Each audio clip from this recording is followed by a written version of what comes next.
Who is driving the clean transport revolution on the road to zero emissions by 2050?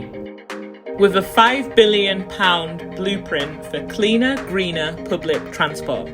Which country is ending the sale of petrol and diesel cars by 2030? Invented the lithium-ion battery, is home to Europe's first mass-production battery factory for electric vehicles, and is developing the next generation power cells at the world's most advanced open access facility, acting as the global hub for innovation and collaboration in high performance engineering for planes, trains and automobiles.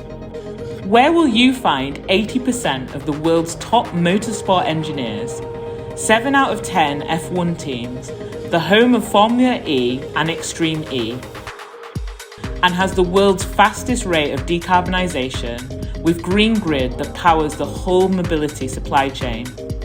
Who is creating the world's first pop-up airports for flying cars and is pioneering wind assistance to ship goods across the world's oceans, reducing fuel consumption of ferries by up to 90%, navigating the Atlantic using AI and autonomous vessels, sailing ahead with high-speed propulsion to net zero by 2050. Where can you find the world's first hydrogen digger, the first ever fleet of hydrogen double-decker buses, the world's first autonomous tractor, and is decarbonising food production with precision robots?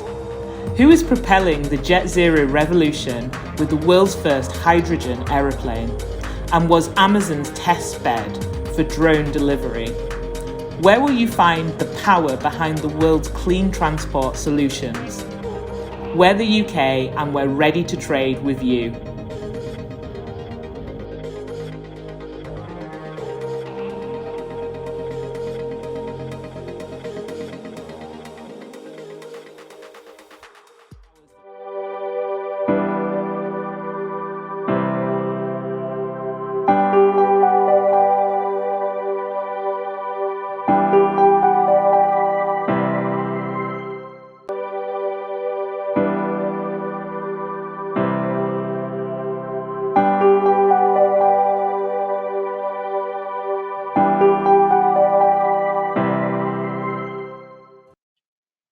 Hello, my name is Brian Ollie. I'm the British Ambassador to Lithuania, and I'm speaking to you from the city of Vilnius. As a diplomat, my family and I have lived in cities all over the world, from New York to Kabul, from Hong Kong to Libreville in Gabon.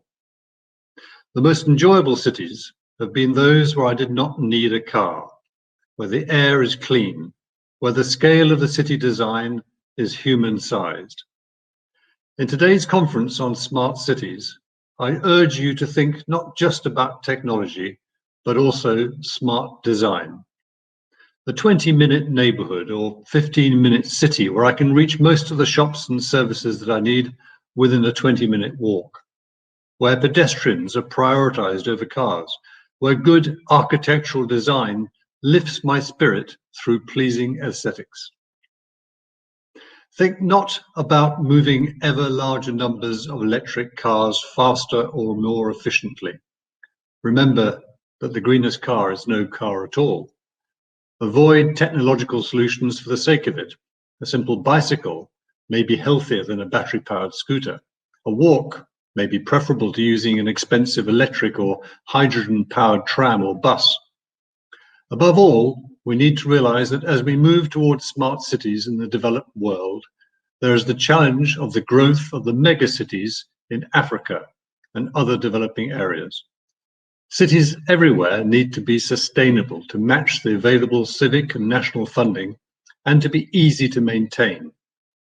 Having lived in cities in Africa, I confirm that one of the biggest challenges in the developing world is not building new, but maintaining, renewing and repairing the existing buildings and infrastructure. My final thought, with 75% of the world's population living in cities by 2050, up from less than a third in 1950, cities are the future. We need to make them part of the future that we want for ourselves and our children.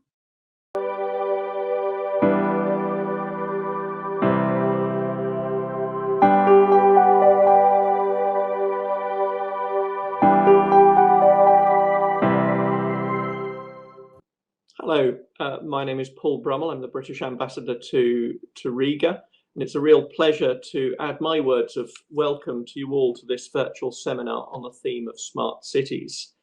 It's a very broad term, but I think smart cities at its root is really about how cities use information to make life better for their inhabitants.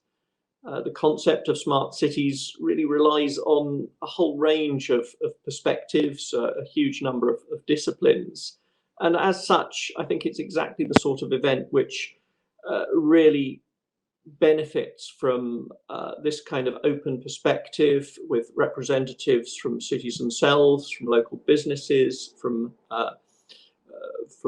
public administration, from research, from civil society, all getting together to share experiences, positive and negative, ideas, best practice, thoughts for the future, and something, the kind of event too that really can bring together practitioners both across the Baltic States and in the UK, working together, exploring ideas together as part of the developing partnership between the UK, Latvia, Lithuania, and Estonia, which is so exciting for the future. So I wish everybody a really good, really engaging conference. Really looking forward to seeing what we all come up with. Thanks very much.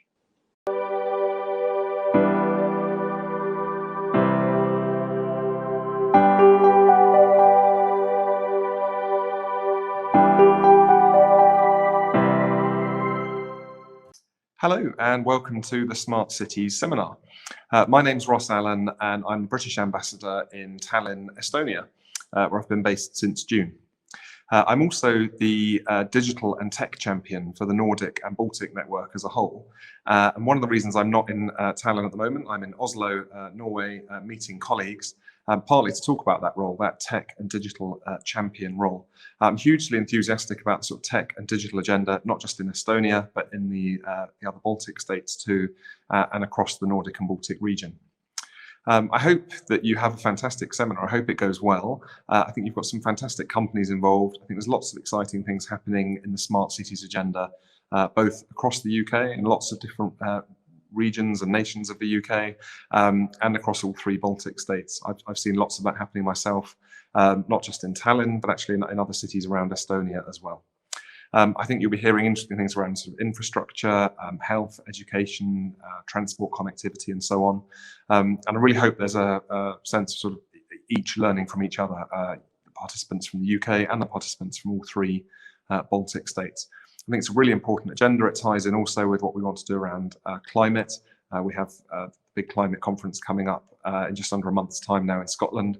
And I think the Smart Cities agenda really sort of feeds in well to that agenda as well.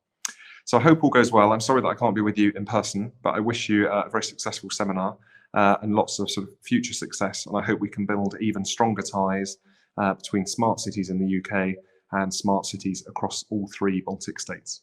Have a great conference and good luck.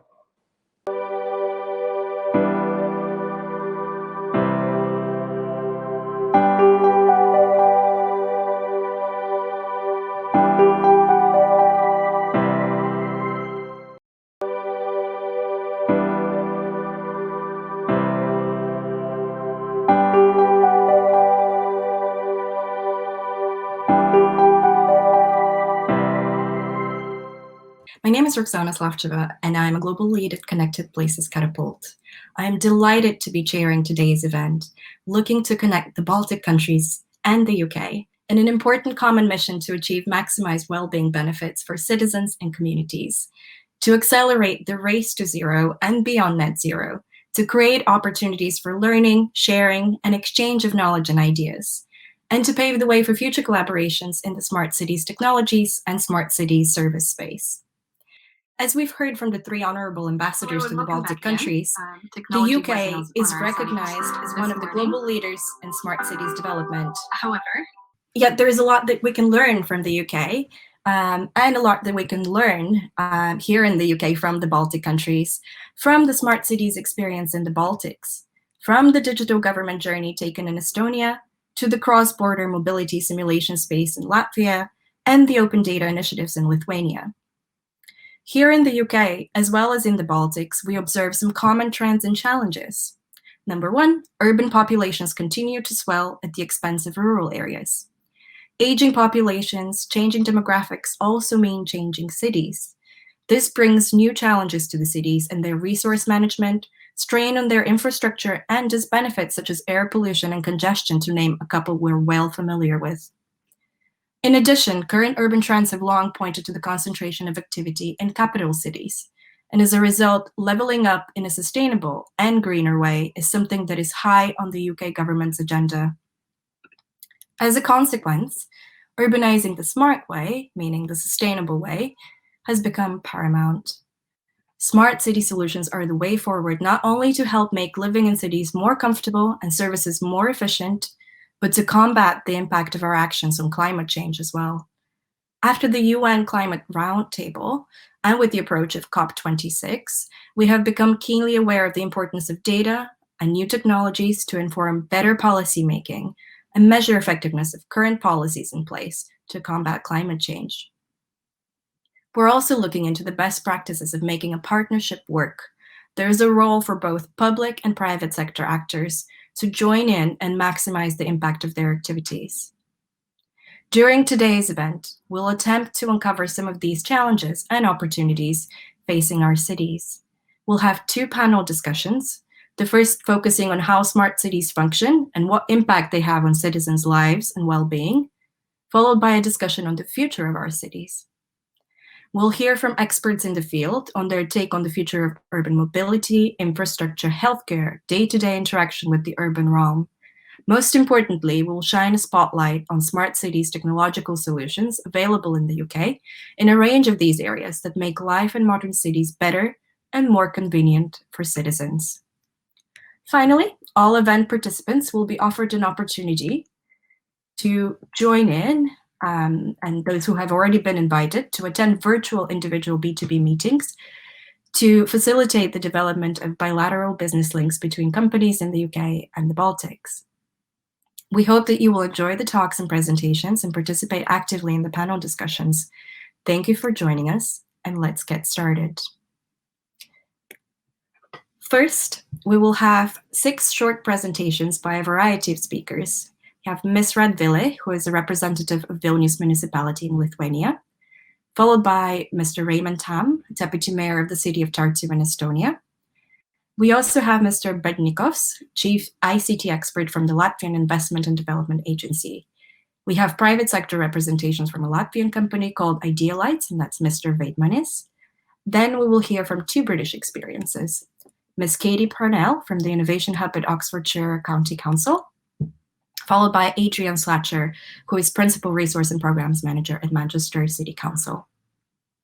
We'll have these presentations in quick succession, followed by a lively panel discussion, and that will be on developing smart cities in the UK and in the Baltics, the lessons learned, the challenges and opportunities, focusing on common experience, sharing, and learning.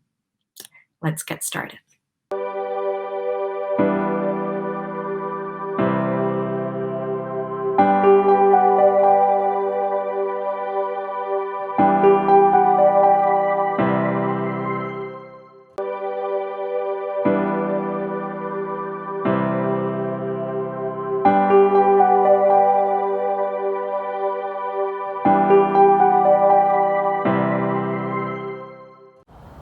Every morning, I wake up a little more open.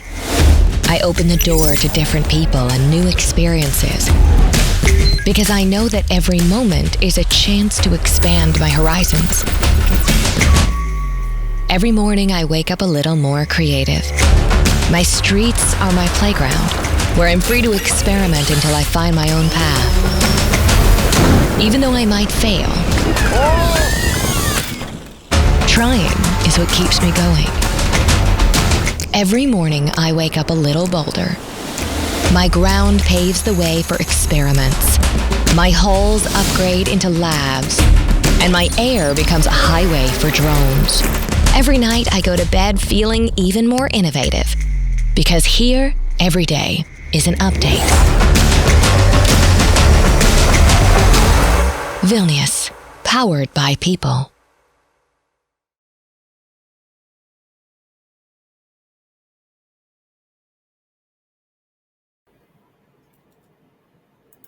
Hello, everyone.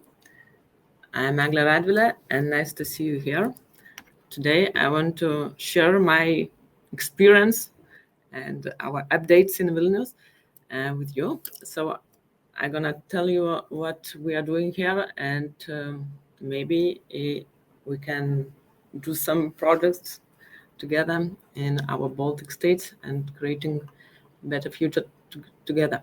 So first of all, I want to share our digital strategy philosophy, and it's based on three areas. So first of all, we can fail until we run. So our city is like a lab. We have 10 different areas and like education, transport, sport, environment, and in these areas we are trying to innovate, and that's okay. We fail, but we can do it with the best people and with the creative people during the period. So we are using our data policy. Of course, the part of data policy is open data policy. So we can share with our city data. So in the city data, it's not just municipality data, is more. It's part of our private sector and also of science and business. So we are using it as our one of the three main important thing. And Vilnius method bottom-up approach is that we are listening and we are asking our citizens what they want and what is going on. So when we started, it was 3 years ago. So we called it intelligent and integrated community. It means Vilnius is people and all ecosystem, and we decided to do it in a little bit different way. So we created digital strategy on human-centric philosophy, that person and human is in the center of everything, and if human can do it, no problem. We do not need technology, so it's a little bit different way. We created 6 principles of how to understand this digital direction, and we are trying to share this philosophy with all possible communities, and to make these communities together more intelligent. And a little bit about how we are measuring it. So first of all, this digital strategy, intelligent and integrated community means that first of all, each person should be happy. So well-being is very important, and we are measuring well-being KPIs real time. So we have scanners on the streets, scan our support center for citizens, and we using this dashboard for decision support. For example, if we can see that in one area Tuesday morning we have problem with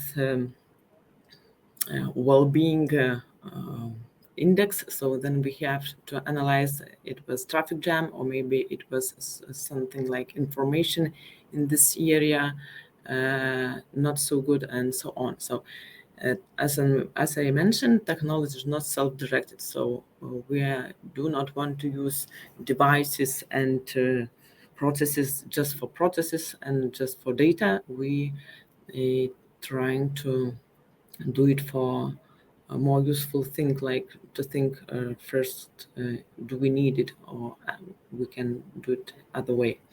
And we have philosophy that digital, smart, and intelligent is really different levels. So just a little bit to explain, like digital is something like using Excel and nothing else.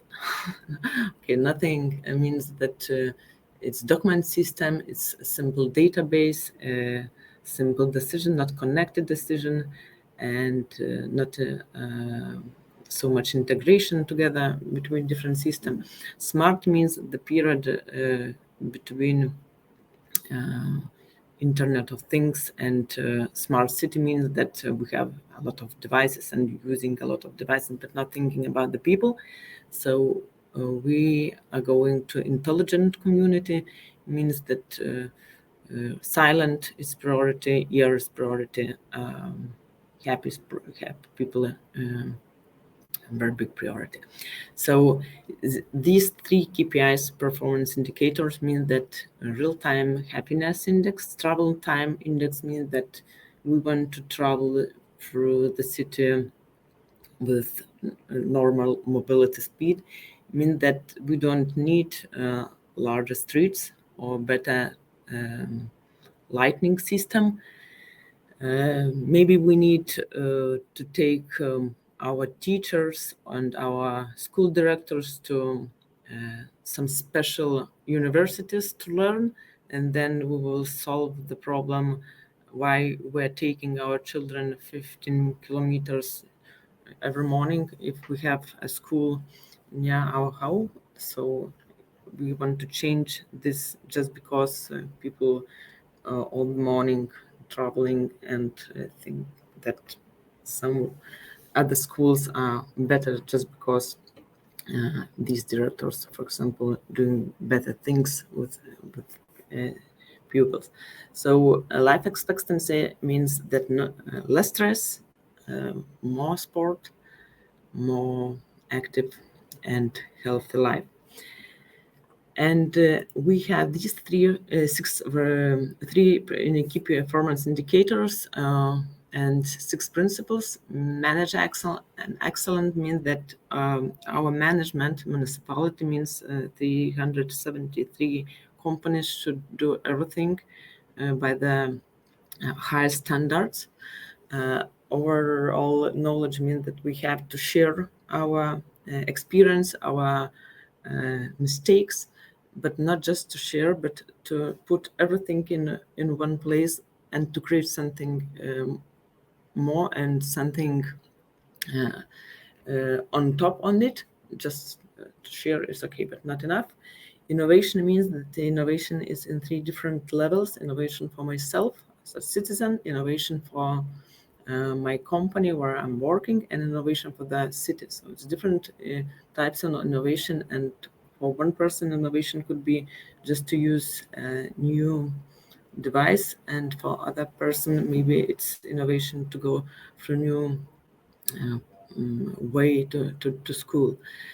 And digital equality means that everyone, older or younger, should have the same possibility to use any city service.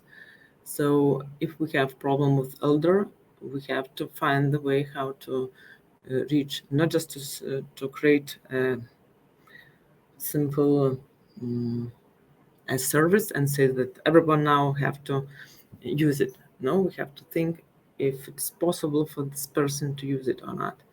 And intelligent excellent means innovation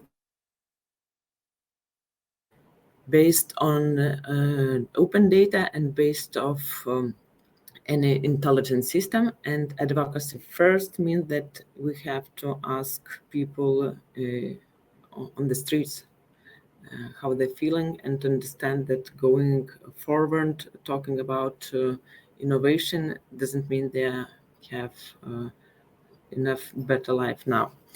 So this is our philosophy about digital strategy and intelligent community, and I want to share with some fine things. So it's our projects, because example are always better than talks. So first of all, we are proud to have the program Hack Me If You Can. So it's also a City as a Lab program, and what is different from normal hacking system. So we just invite citizens to contribute our cybersecurity. Means that everyone who wants to hack our systems can hack.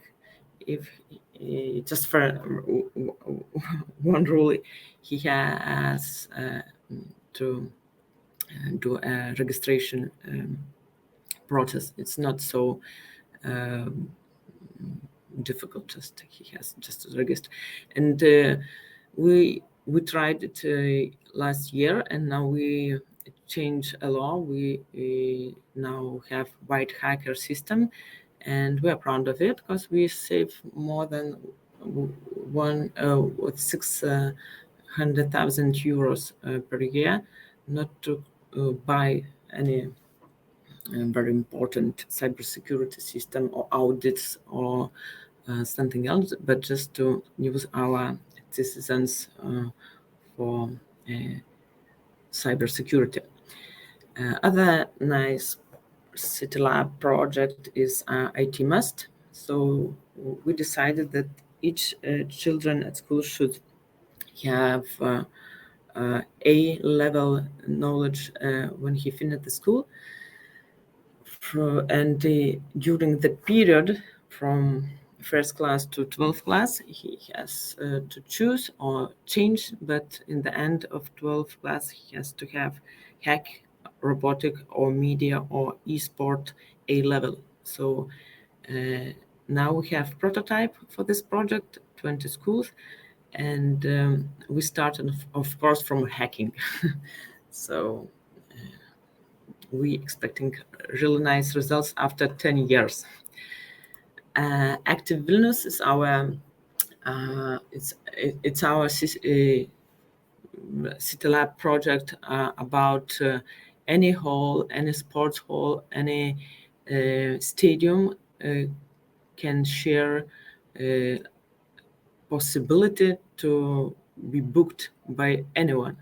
So schools, sports halls, or special environments could be used by any person, any family, any children group. Just he or they need to book a special time, available time, and they can use this city facilities for sport. And this is our long-term strategy, but we're already on it. So we have this 3-floor map to understand that information about cities, not just asset management or smart city devices and data. We understand that we have 3 floors. So first floor is underground. It's about everything, about our water heating, about animals, about ground, about flowers, and so on. So it's huge amount of data, and we are trying to use it counting biodiversity problems and counting and prognosing future city map. And our ground floor is about also everything. It's about education, it's about people, it's about transport, about culture, and even about free spaces and trees. So we have strict data decision support methodology, and we are trying to create a data culture here in our municipality and municipalities companies. And first floor, it's like the last one year. So we started drone services 3 years ago. Now we have rising map of drones, and we have 22 different services and drones flying here every day for any reason, for expectation, for watching, for information or research, and so on. Okay, so this is our button up and Vilnius City Lab program. So we have intelligent energy here, a platform where everyone, scientist, company, private, government, municipality, company, can use her knowledge to share ideas. And last year, it was first year, we had almost it was 19 ideas and 7 huge projects together. And we are proud of that because we somehow moving forward with this community, and this community is a growing community, and it's not just about the project but also about understanding what is important for us together. City as a SEO is our innovation about how we have to think. So our city leaders sitting near the one table and sharing problems and sharing ideas and creating new initiatives. So it's simple, but it's very useful and very important things, because otherwise any digital strategy and any strategy cannot be probably used in the right way. Is why I'm just sharing with you this. I want to show that innovation could be in really different years and different ways. So this our city tech ecosystem innovation means that we are integrating our fintech, ICT, and life science and license into real life. So we expecting results working all these intelligent energy labs, city as a lab, and others projects together. Of course, using different types of knowledge and different types of our data. One of the most important citizen innovation is Legion of Gediminas. So we started 3 years ago, and we decided that we will show to our citizens that no one can create and no one can save our city, but we are working together. And if he wants to feel good in our city, so he has to feel that he is a cell of this. So he is more than just citizen using infrastructure and other things. He's responsible for the city. So we first we did a practice in our city. We just close main streets and have hacks attacks. We have incidents everywhere, and it was one nice Sunday that our city has practiced what we can do together. And it was summer. We have 70 volunteers working together, municipality heads working together in processes, police, firemen, and so on. And just after half a year, we had COVID.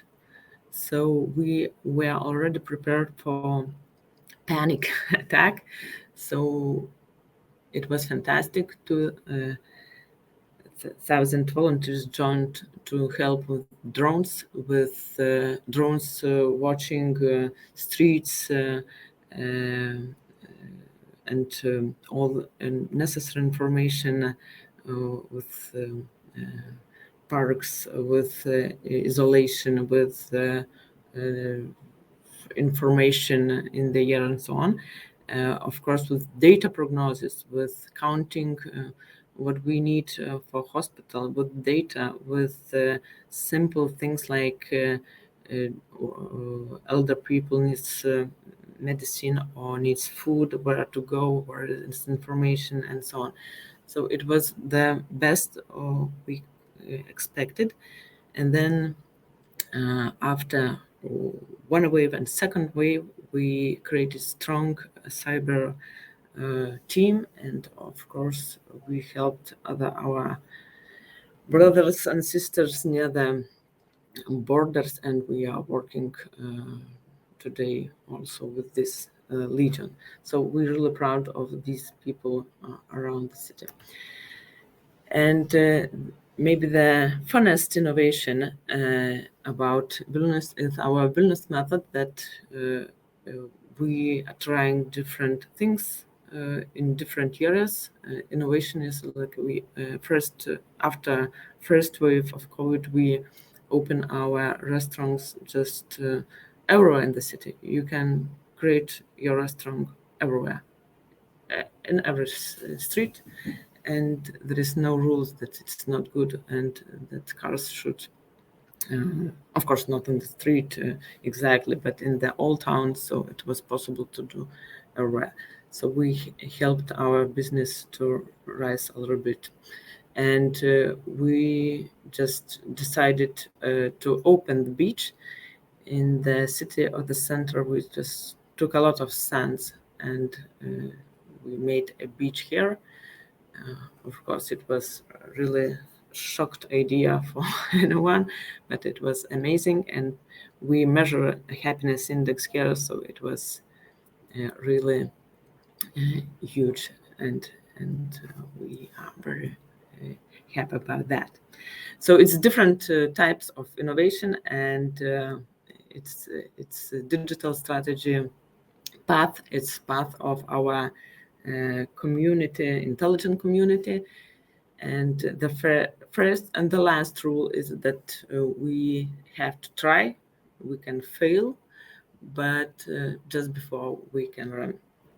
So my message for everyone is, do not be afraid of trying. Do not be afraid of innovation, but think that innovation is everywhere, not just technology. It's about processes, about culture, about understanding, and about our communities. So that was, I think, everything, and I hope I will be useful if you will have some question later.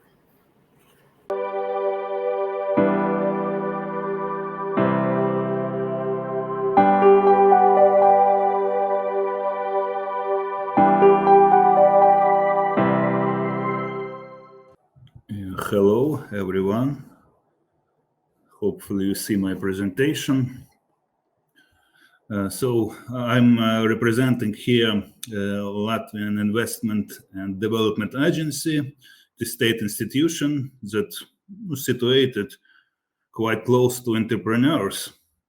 We are working on everyday basis in different areas, consulting entrepreneurs how they can develop their project, innovative project. And for my part, I'm responsible exactly for bringing together industry and research organization in the area of information and communication technologies.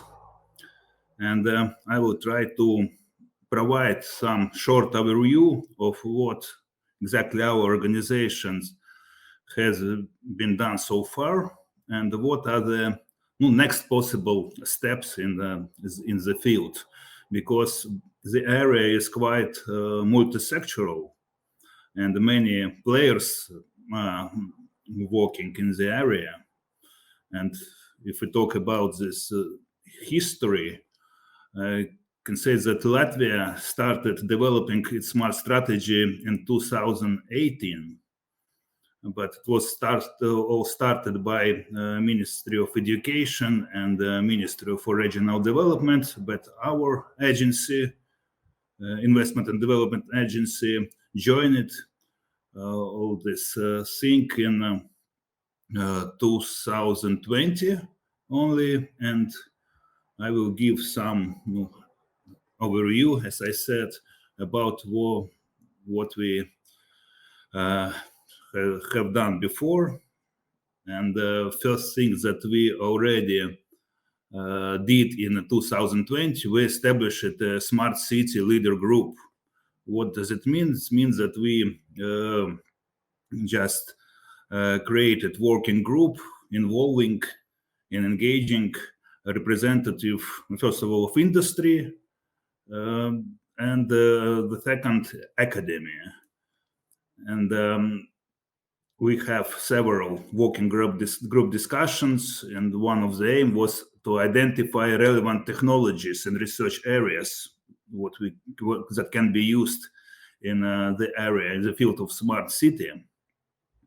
And on the basis of these discussions, we started to build what is called ecosystem. Ecosystem actually is a framework that brings together different players in the field, once again, it is industry. If we talk about industry, we can talk about big companies, of course, about startups as well. It's research organization, it's the government, and the important players, particularly for future developments, are municipalities. And we started to organize cooperating between all these players. And this cooperation mostly focused on several priority areas. In our case, in Latvian case, it's information communication technology, smart energy, and smart materials.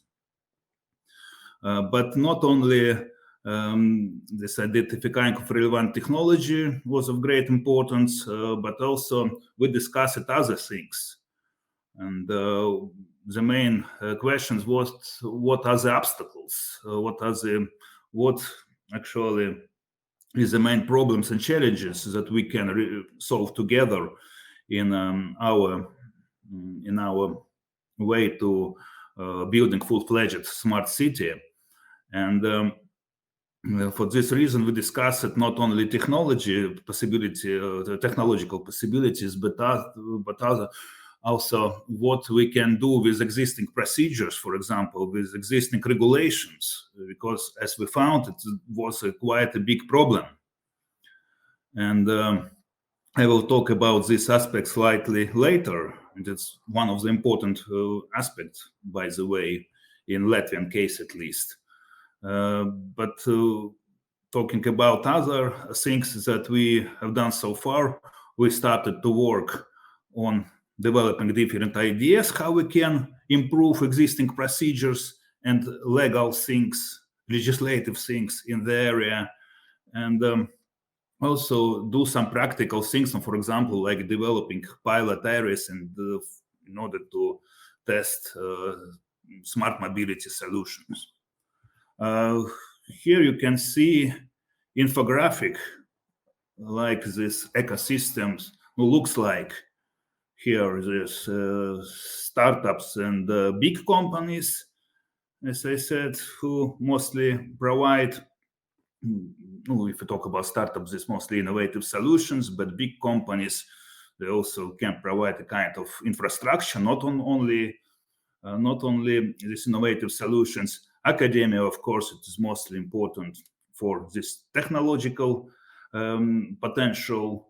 Government is a coordinating structure, and municipalities, their role increasingly important at the moment, because municipalities exactly provide some local infrastructure elements and also responsible for engaging on the local level of different actors, startups, entrepreneurs, and local research organization as well. Some words about technology and research areas. You can see that I put on the slide 6 research areas, but of course it is only part of the research that Latvian research organizations developing in the moment. Some of them are quite standard. I believe that many of them are similar to areas that other countries are developing at the moment. But of course, if we go deeply in all these technologies, then we can talk in more detail about competitive advantages.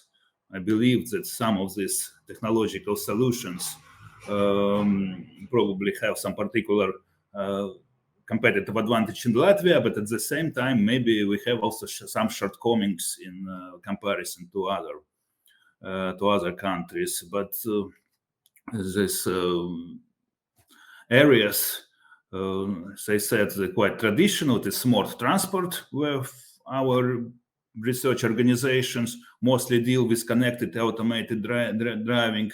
It is energy, saving energy for future robotic solutions. It is building industry, smart building, smart governance as well. By the way, we're also thinking about how to provide digital solutions for citizen engagement, smart infrastructure is of great importance, of course, and many research organizations engaged in this field in cooperation with relevant industry participants in telecommunications.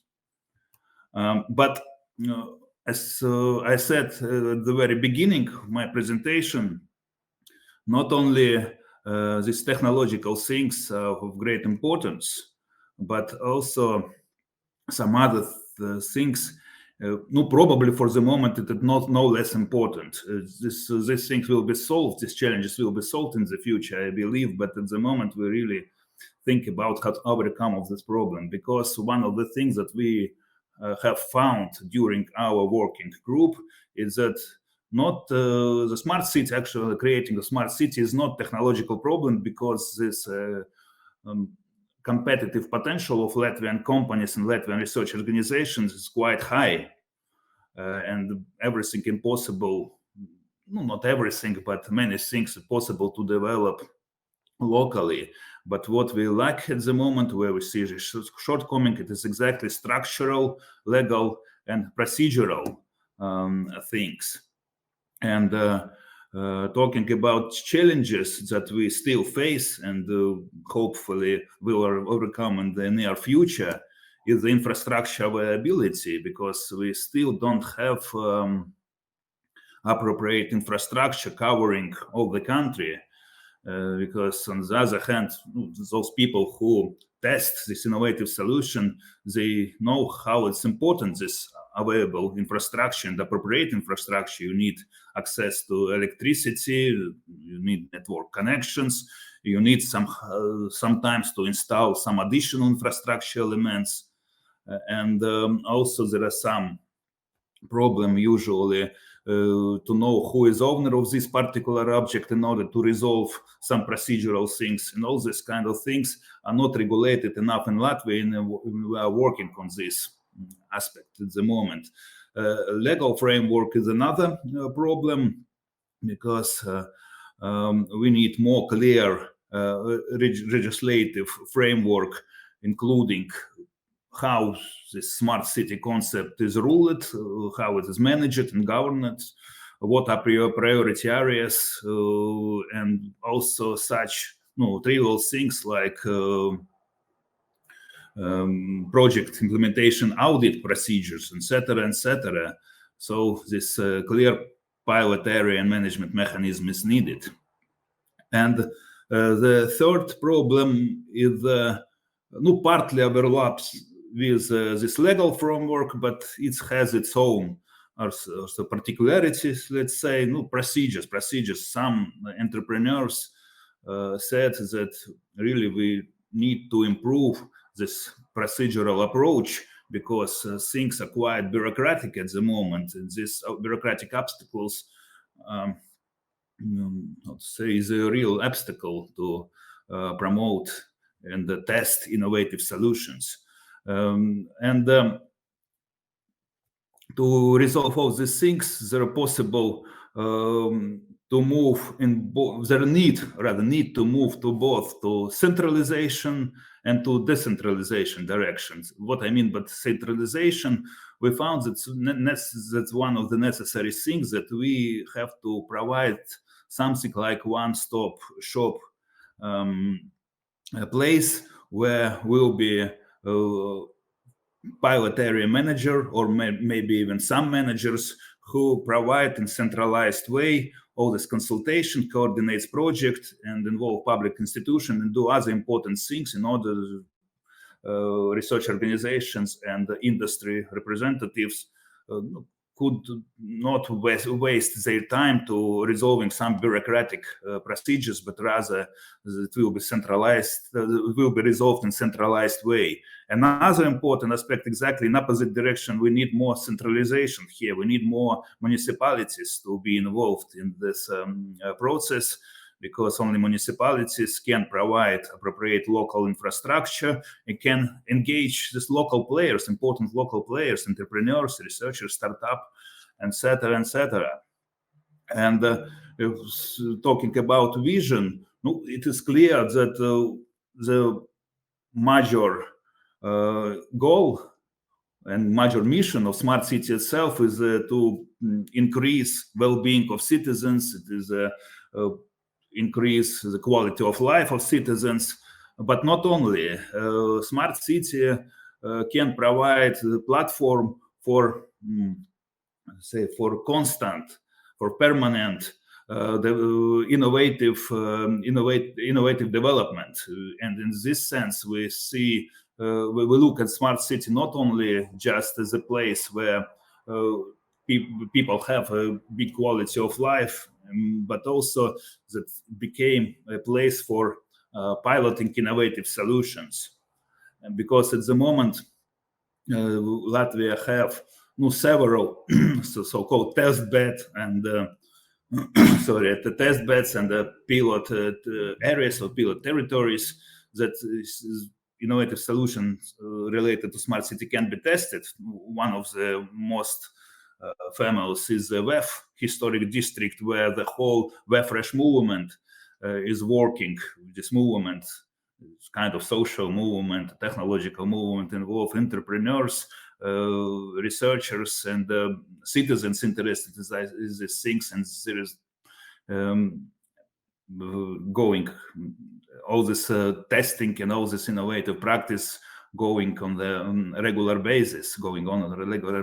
Also, we have big pilot areas in Riga Technical University campus, where not only different vehicle and mobile solution can be tested, but also is possible some infrastructure research related to water, circular economy, and also campus of Latvian University, that is biggest university of Latvia, also provides some facilities for testing solution. But the last slide for my presentation, we still need a lot of work to be done. And to sum up what I'm talking already, this work needed to be on different levels. On national level, we have to proceed with developing the specific legislation, improving our procedures. We, on municipal level, we also need more cooperation with local actors and players. We need also involve more municipality in providing appropriate structure, and we need also this kind of one-shop solutions to establish, say, multi-sectoral test-bed task force that will be helpful to entrepreneurs and researchers to develop smart city solutions. Thank you very much for your attention. It's all for my part. Thank you.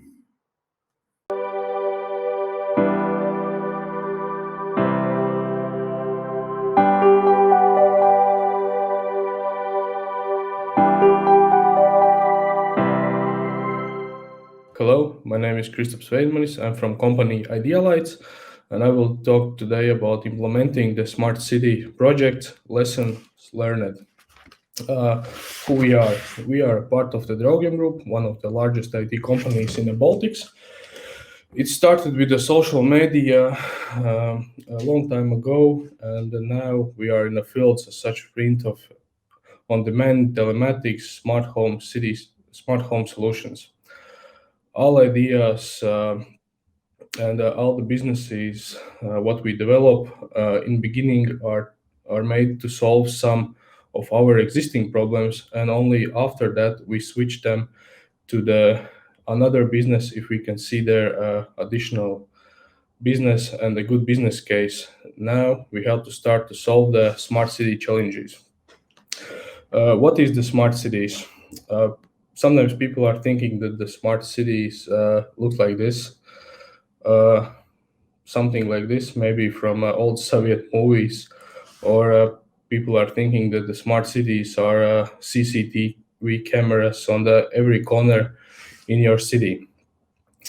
We think for the citizens it should be discreet and almost invisible, fully safe systems what can help you daily. For the municipalities, we think it should become a cost efficiency solutions with a lot of benefits. For example, in nowadays when you need to work remotely, it should be possible to do from your mobile device and from your home. We imagined that it would be easy, and we will score our highest. We will score our highest KPIs in a very short time, but actually we was wrong. We are dealing nowadays with the customer educating to learn the local municipalities to see the budgets not only for today but for the next 3 to 5 years. What is the smart city benefits? What is the citizen benefits? What is the maintenance and the service benefits? For example, that you are available to see any problems or accidents before your people are calling to you to complain. And also the control benefits, what means that you can control everything, as I mentioned, remotely from your home, from your mobile device. What we think nowadays is very important. We find out that it doesn't work, and we change our approach. First, we compare the existing systems with new systems, and we find out that people are not understanding all the benefits what we are trying to explain them, and we start to show in the beginning everything, how much you are spending now, what you will save. So from the let's call it from the Excel side, so you can see what the money benefits you will get. And second thing, we start to show the video, how it looks, how it works, that it works, that we are doing some pilots, what is not easy in Latvia because governments and also the private sector don't believe that it can work and it can help for you. But but now after some time, we are going back from those first 2 points to show them very simply benefits. We are going back to show them benefits where you can get data, where you can raise up the security and to make your city smarter. Thank you. That's it from me.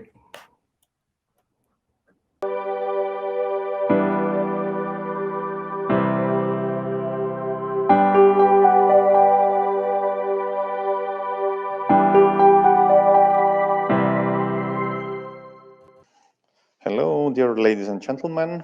Thank you so much for the opportunity to speak and explain what we are doing here in our lovely city, the city of Tartu. So I will speak today briefly about what we are doing to develop our city as a smart and sustainable city. So for the first, I have to indicate a few facts about our city. So we are the second largest city in Estonia. We have roughly 95,000 inhabitants. So I'm proud to say that we are a traditional university city. University of Tartu was established here in 1632 already. So it's quite a long time ago. It's one of the oldest in North Europe. And actually we are saying that because of having the university here in our city, we have been also smart city since 1632. And that's definitely true, because without the university, the city would not be what it is right now. So when we are going back a bit in history and speaking about the development of the smart city, then I will just point out that we started with the development of electronic services like almost 20 years ago. So in our first kind of phase of the smart city development was mainly related to development of digital services. So nowadays you can find digital services in our city in basically all the fields which are related to city management. So I have to say that we have basically more than 90% of all our services digitalized. I mean, of all those services which might be digitalized.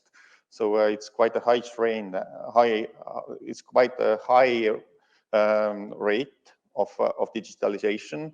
And then, of course, also it has been so important what happened at the state level, that we have also infrastructure the strong authentication, all those mobile IDs, all those electronic identities, everything available. That's very easy to develop the smart services at the local level if you have supportive infrastructure existing already. And then also our city government has been paperless since 2003 already. It's also quite a long time ago. And of course, all our legal acts, all the documents what we have in our city government are handled electronically today. So and it has been a long time since we had papers on our table last time. Of course, it's giving us a lot of internal efficiency, so that we have document handling everything based on electronic channels. So I definitely encourage everybody to consider electronic document handling if it's possible. But nowadays, we are not only speaking about electronic services anymore. If we are introducing Smart City Tartu, we are also speaking about different activities which help us to decrease the negative impact on climate and city environment. And we definitely see two different levels. We know that we have to actually offer the best local environment for our inhabitants, but also we are actually contributing to the climate change issues what we have worldwide. So we keep those two levels as a target levels ahead of us. And I'm just pointing out a few initiatives here. Of course, also those public buildings what we have, if we are reconstructing those or if we are building new ones, we pay a lot of attention on the energy consumption issues, to have low energy consumption, to have also renewable energy produced on the roofs of those buildings, because using solar energy, that's the main actually renewable energy source here in Tartu. Also, all our public transportation buses today are running on biogas. The biogas is produced locally here in our city. We have a biogas plant which is using local waste. It's using agricultural waste, also food industry waste. So, and then that's a good example of the circular economy here also. We also have citywide bike sharing, which was introduced 2 years ago, first time. So it has been very popular, and the usage of bikes has increased remarkably over the last years. We also have the district cooling system, not only district heating, which is quite regular and often used in our region, but we also have district cooling system, which is partially using river water for cooling purposes. So it's also very environmental friendly way to actually handle cooling, and compared to the local building-based solutions, it's offering about 70% savings on energy. So it's important difference. And we are also producing biogas, for example, from the sewage sludge, which is in our water company. The water company is 100% owned by the city. And then they are using the biogas for heat and power production. And all this heat and power is consumed by the water company itself. But we are also active to apply for different projects. For example, one of the largest projects in the field of smart city, what we have had, it started in 2016 already. It's a lighthouse project under the initiative Smart Cities and Communities from the Horizon 2020 funds. So we have had partner cities from Denmark, Sonderborg, and from Spain, Vitoria, Gasteiz. So we have had different cities which we have partnered, and then there have been several activities what we have piloted in the frame of this project here in Tartu. For example, those Soviet era apartment buildings which had very high energy consumption, so they were basically in the energy class F according to Estonian regulations, and we actually had this kind of aim to bring those buildings into the A class, the highest near zero energy consumption class. And then today we have 17 buildings which have been reconstructed in the frame of the project, and the last one is still under reconstruction. So we have a bunch of buildings now which are using essentially less energy compared to the initial stage. But also we see that the city government has different roles when creating the smart city. It's not just like that the smart city, we are making procurements, that's on. We also see our role as a creation of ecosystems. So we have to support the ecosystem to produce new innovative products. We also can see our role as being the first customer. For example, if a local company or company from outside of our region is coming to the city and saying that we need a test bed, we need to test our new solutions, then we are really seeing our role to be open for this kind of collaboration and to be the first customer. And then after that, if it has been, the test has been successful here, we can see that the company is ready to go and sell the products worldwide. So we can also see the challenge, what I think we have in most of the small and medium-sized cities. So I can see the limited in-house human and financial resources challenge. So our possibility, our opportunity to develop the smart city as fast as possible, it's quite a lot dependent on the co-creation and collaboration with other sectors. So that's why we are working hand in hand with companies and hand in hand with our higher education institutions here in the city. And we are trying to use our city as an open innovation platform. Here on this slide, you can see the business development ecosystem, which we have here. As I already stressed, the ecosystem has a really important role to play. And here also we have different business incubation programs. We have different university-based programs which are supporting innovations. And then that's really important that you have this kind of support structure in place, that new innovations are actually born in your region. And a few examples, one very easy or simple example that how opening of data is creating new services. One company here in Tartu, Mobilab, came to the city and said that please kindly open your real-time public transportation data for their company, and they will create an exceptional service on the top of that. So we opened the data, and then they created a mobile phone service on the top of that. And actually, it was just a few months and almost 15,000 people started to use the application. So we didn't initiate this service from the city side, but the company itself proposed it, and we just opened the data. The other example is actually collaboration with companies from Estonia and Finland, Positium and WSP from Finland. So we had the plan to change our public transportation lines network here in the city. So we had the intention to decrease the number of bus lines, not to have too complicated bus line network. We also intended to have shorter intervals and also faster connections. So those companies use different data sets, altogether more than 20 data sets. And most important ones, maybe I will just point out, it was a mobile positioning data, also the ticket validation data, also demographic data and planning data, what is actually intended to happen in the city in the future. So it was important data sets they used, and then finally we have a great bus line network now in the city.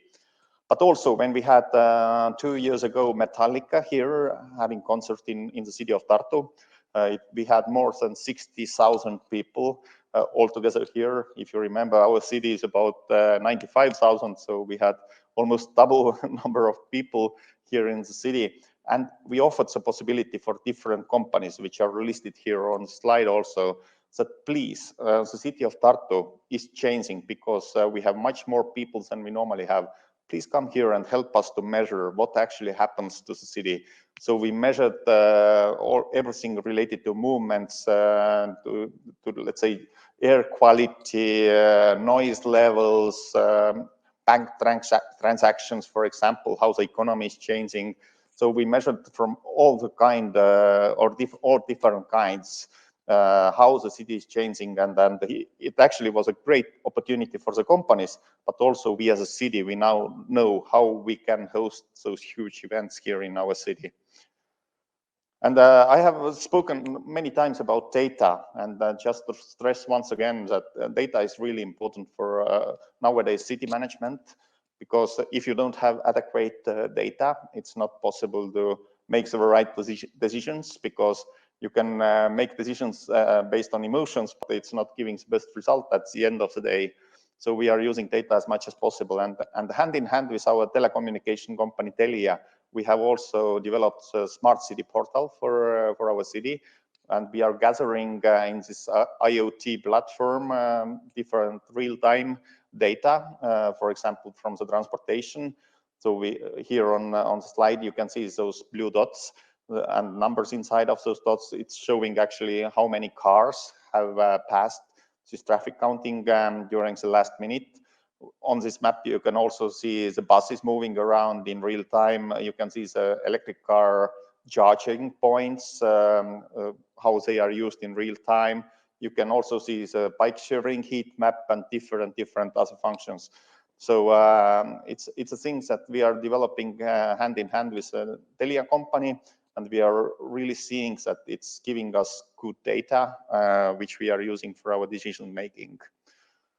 So just to arrive to the finish of my presentation, I have to point out that always when you're speaking about developing a smart city or developing a sustainable city, you have to first know which is the actual situation in your city. So you have to know your strengths, weaknesses, actual challenges, because otherwise, if you're just trying to copy from other cities, it's most probably not the best opportunity. So at least here in Tartu, we are trying to find out which is our real challenge and what we really have to fight with. And then we are deciding which tools we will use for the smart city development. And I have to say that not always technology is the most proper tool to use. So if it's not the proper tool, we are not using technology also. So people first, technology is coming after people. So create your strategy and tactics always based on that thinking. Thank you so much for listening, and you're always very much welcome to the city of Tartu.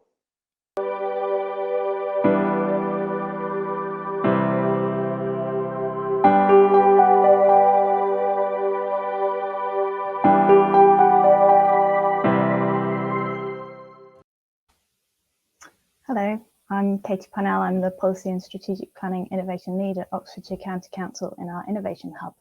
I'm going to talk to you about our approach to Smart County, building an innovation ecosystem. I'll start off with just a little bit of background about who we are, some of the challenges that we face, and then talk a bit about the solutions and innovations that we've started to put in place. So who are we? We are Oxfordshire County Council. We are part of a two-tier local authority area. For those of you who perhaps don't know the UK system that well, some areas have one-tier local authority and some have two, which essentially means that the functions of local government are split between two different bodies.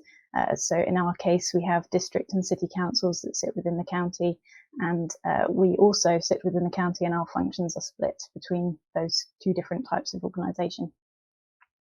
So in practice, what we do are the functions around highways, land use and waste, public health and social care, fire service and emergency planning, consumer protections, education, libraries and museums. So as you can see, quite a wide range of different functions there.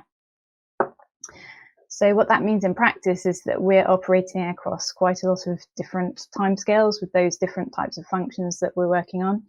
So if thinking back to some of those aspects that I outlined on the previous slide, we've got emergency and incident management, which is very sort of immediate response time in the now or minutes. right through to years and decades for development, planning and land use, and everything in between for traffic management, etc. So we need to make sure that what we're doing is appropriate across those timescales. And sort of to make that more complicated, we've of course got the rate of innovation, which is ever increasing. So both in terms of adoption of new innovations and technologies getting faster, and also that they're getting closer together as well. So more innovations are coming along more quickly, as is shown in that graph in the middle. So if we think of the example of the change from horse-drawn carriages to cars, the photos on this slide show the difference between 1900 and 1913 in New York. So huge change between those, and we can expect faster change now. Another challenge that we have is, as a county council, we're working across a number of different domains. So not just the smart city, but looking at different types of urban areas, so towns, etc., as well as our city of Oxford. We've got peri-urban areas, rural areas, and highways as well that we have to deal with. All of these have quite different characteristics, quite different needs, and therefore we need to make sure that we're tailoring our approaches to those different needs and types, or ensuring that anything that's across the board works across all of those different types of domains. So Oxfordshire's economy, we're very lucky that we have a strong local economy. We're one of only 3 net contributors to the UK exchequer. And alongside that, we have a number of really good strengths, from very strong education with Oxford University in our county. We've got great funding for university spin-outs. We have a very good track record in growing small businesses into unicorns with values over 1 billion. We also have a really good growth in private sector jobs over the last decade, and we have a lot of visitors to Oxfordshire as well, many from abroad. However, we also have a number of challenges. One of the key challenges that we face is around house prices in our county. Our average house price is about 50% higher than the rest of England, and that's even higher when you think about the city of Oxford itself. We also have low apprenticeship growth compared to the rest of the UK. Our full fibre rollout is quite behind international competitors. And we're also projecting quite a significant rise in the ageing population, 55% increase in over 85s in the next decade. So what we're doing to try and both leverage those key strengths and sort of overcome those challenges that we face is we've built an Oxfordshire Living Lab with a vision statement to position Oxfordshire as one of the top 3 global innovation ecosystems by 2040. And what that means in practice is, because we've got those really good strengths, that makes our county a really good place for innovation to happen, somewhere where we can actually test out these innovations on the ground and try to overcome those key challenges and weaknesses that we have in our area. And partly because of that Living Lab approach, and partly because of the work that we as the Innovation Hub at Oxfordshire County Council have done over the past years, we've already built up quite a complete ecosystem of different organisations within the county working in a number of different spheres within smart solutions and innovation, from the different areas down the left-hand side and the different types of organisations that we work with. These are just a snapshot of some of the organisations in our county that we've worked with on innovations and smart solutions over the years. So that's really where we as the Innovation Hub come in. Our role is as the innovation function for the whole of the county council. So what that means in practice is that we are looking at innovations across all of those different areas in that initial slide that I showed with our different functions. And some of the areas that we've worked in are outlined on this slide here, and we've worked in various other areas beyond those as well. And how we do that in practice is very much through this trial, evaluate, phase, scale approach. So what that means is we're cultivating these startup ecosystems, looking at early investment opportunities and disruptive ideas, and really building them, and then starting to go through a process of rapid iteration, looking at how they actually perform in practice. So what their delivery is, how they're performing, both in terms of products and organizations, and then starting to pare that down to those that show the most promise and the most alignment with the objectives and functions that we as Oxfordshire County Council serve. So that allows us then to take the ones that show the most promise forward to the next stages and start to build them into the way that we operate as a county council, so that we can embed them into our sort of everyday functions. That really de-risks the process of innovation for the county council as a whole, because we're allowing the only the most mature solutions to come into place as core functionalities for the county council. So how does our team work? We're split into a number of different sub-teams operating in specific different areas. So we have what was our electric vehicle team. They've recently widened out to other forms of alternative fuel and also energy integration. I won't go into too much detail about the particular projects that they've worked on, but they've done a lot around looking at the challenges that we face within the county around vehicle charging, for example, and how to overcome those challenges and build the infrastructure, etc., to be in place in our county. We also have a function around health and care innovation. Again, I won't go into huge detail about the specific projects here, but a wide variety of different work's been done over the last few years, looking at how we can build smart solutions and innovations into the way that we support public health and social care within the county council. And then we also have a future mobility team, which is the area that I sit in. And I will go into a little more detail on the specific projects that we've worked in within our team. So we've worked across the different areas outlined on this slide and indeed beyond: smart infrastructure, network management, drones, quantum technologies, integrated communications.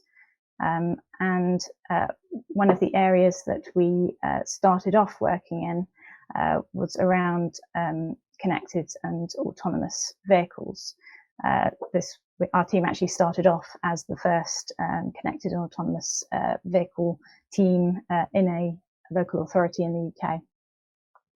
So we have a lot of track record around working with connected autonomous vehicles. We've been doing public road trials for it's more than 3 years now. It's probably more like 5 years, working across all different conditions and working with lots of different suppliers as well to test different types of approaches. We've also been involved with the standardisation process, both with the British Standards Institute and the Association for Standardisation of Automation and Measuring Systems. So this is just showing how they move in practice. Not working terribly well there, I'm afraid. The videos are perhaps a little much for my connection, so I will swiftly move on to the next slide. Much like the previous presenter, data we feel is ever important in this field. We need to understand what is going on the ground in order to make the best decisions about what we should be putting in place. And to this end, we've done a lot of work around different data solutions and sensors. One of the types of sensors that we've most recently been working with is Vivacity Lab sensors, and we've deployed around 100 around the county. These are sensors that can be used to detect speed, traffic, and different modes of transport. So that middle photograph there shows how it's able to detect different forms of transport, not just cars. So it provides quite a rich data set compared to some other types of sensors. That means we've been able to use it in a number of different ways. So, for example, we used it around measuring social distancing during, over the last year and a half or so. We've also looked at air quality effects for different modes of transport and road safety using these sensors. In terms of other data projects, we've also looked at C-Sense bike lights distributed around 300 in Oxford and Milton Park. Milton Park is a science park which is quite near Oxford. These provide insights on both the routes that cyclists are taking and the speeds that they're travelling at, as well as the kind of terrain that they're travelling across. This allows us then to use that information to guide both traffic management and infrastructure investment. We're also using data to make projections as well. So we have been working over the last couple of years on a new type of mobility model for Oxfordshire. And we've built this up. It's now in the beta testing phases. It came into creation through the first innovation partnership procurement in the UK, which we actually won an award for. And this basically allowed us to invest money in not just a single organisation to develop the model, but a consortium of 5 small and medium-sized enterprises with different specialisms to bring together all the best features that they would be able to integrate together into a single product. And what that's allowed us to do is to create something that's very user-friendly and expandable, so that as new data sets around new modes of transport and the like come up in the future, we'll be able to add them to this model and to then expand it so that we can start to understand what the likely impacts of these different modes of transport becoming more mainstream are likely to be. And because it's user-friendly, it allows officers themselves to actually interact with it. So rather than needing to go to a consultant to run off reports from the model as has been the case previously, we can actually upskill our officers to actually do this themselves and see what the impacts of, say, a new housing development is likely to be on our transport network, not just on car use, but on all modes of transport. Also, very much like the previous speaker, we see that co-creation and people are really central to smart cities and innovation. It's not just about technology at all. What we try to do is integrate social innovation as well as looking at different technologies.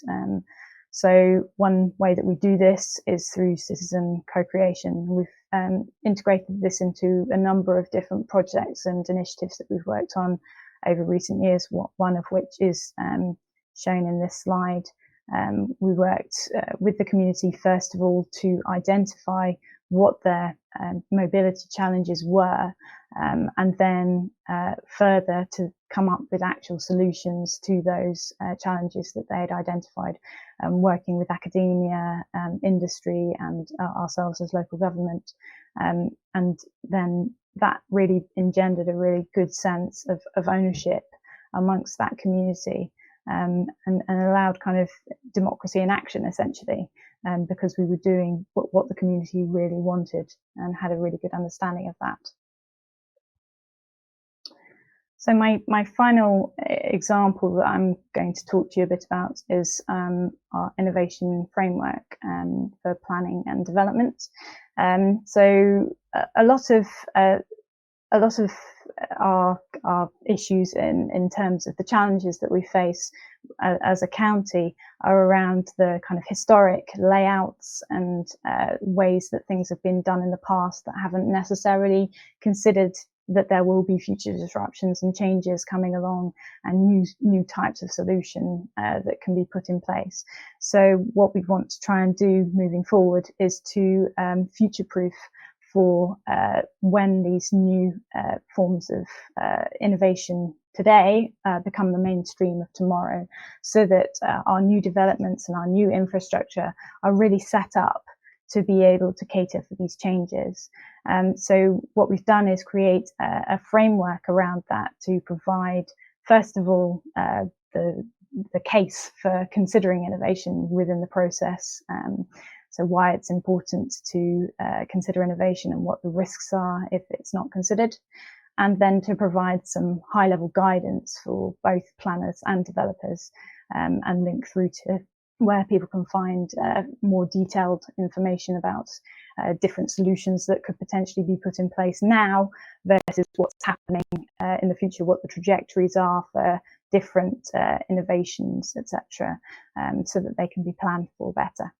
And thirdly, to provide a framework of the principles and aims which innovation should be supporting and or challenges it could help overcome. This is another really important thing that we try to integrate throughout our work as the Innovation Hub, is that innovation should not be for the sake of innovation. A smart solution should be a solution to a real challenge. So we're putting together this framework to ensure that key goals, key strategies, etc., are aligned with the kind of innovation that is then put in place within our county, so that this could be from the point of view of adapting to and mitigating climate change through to addressing our ageing population challenge, for example, so that all innovations really serve a function within our county. And that brings me to the end of my presentation. I hope you found it interesting. If you would like to get in touch with me, then that's my email address. And thank you very much for listening.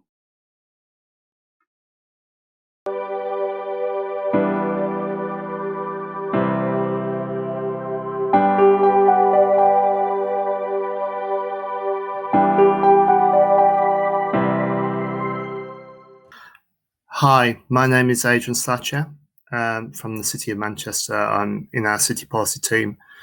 Very pleased to be invited to this event. I was in Vilnius a few years ago for a DG Connect European Commission event, which was very nice. And my last European trip was actually to Tartu, because they're partners with us on our Zero Carbon Cities Verbat project.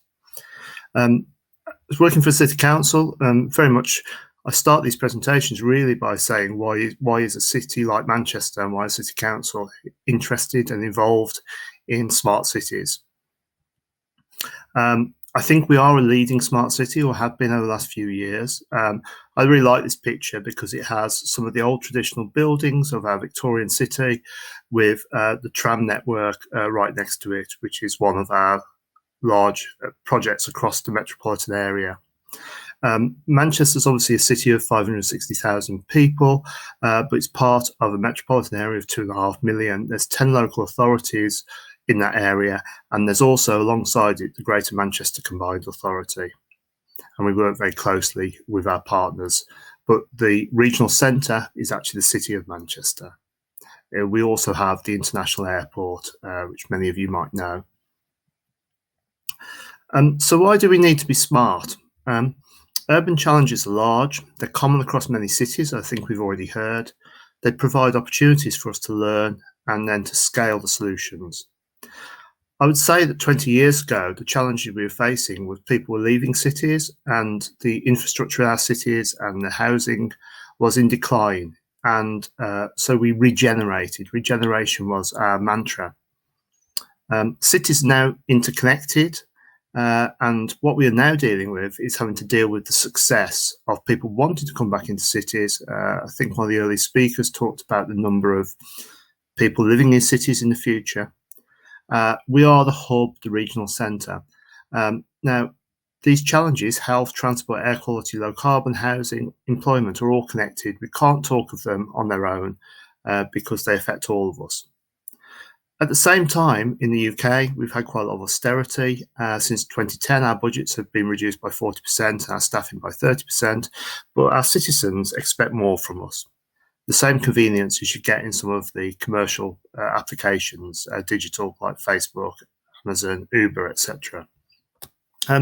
So just a few of our highlights of what we are in the city. We've got the largest light railway network in the UK. It's wholly publicly owned. It's a clean, green transport system.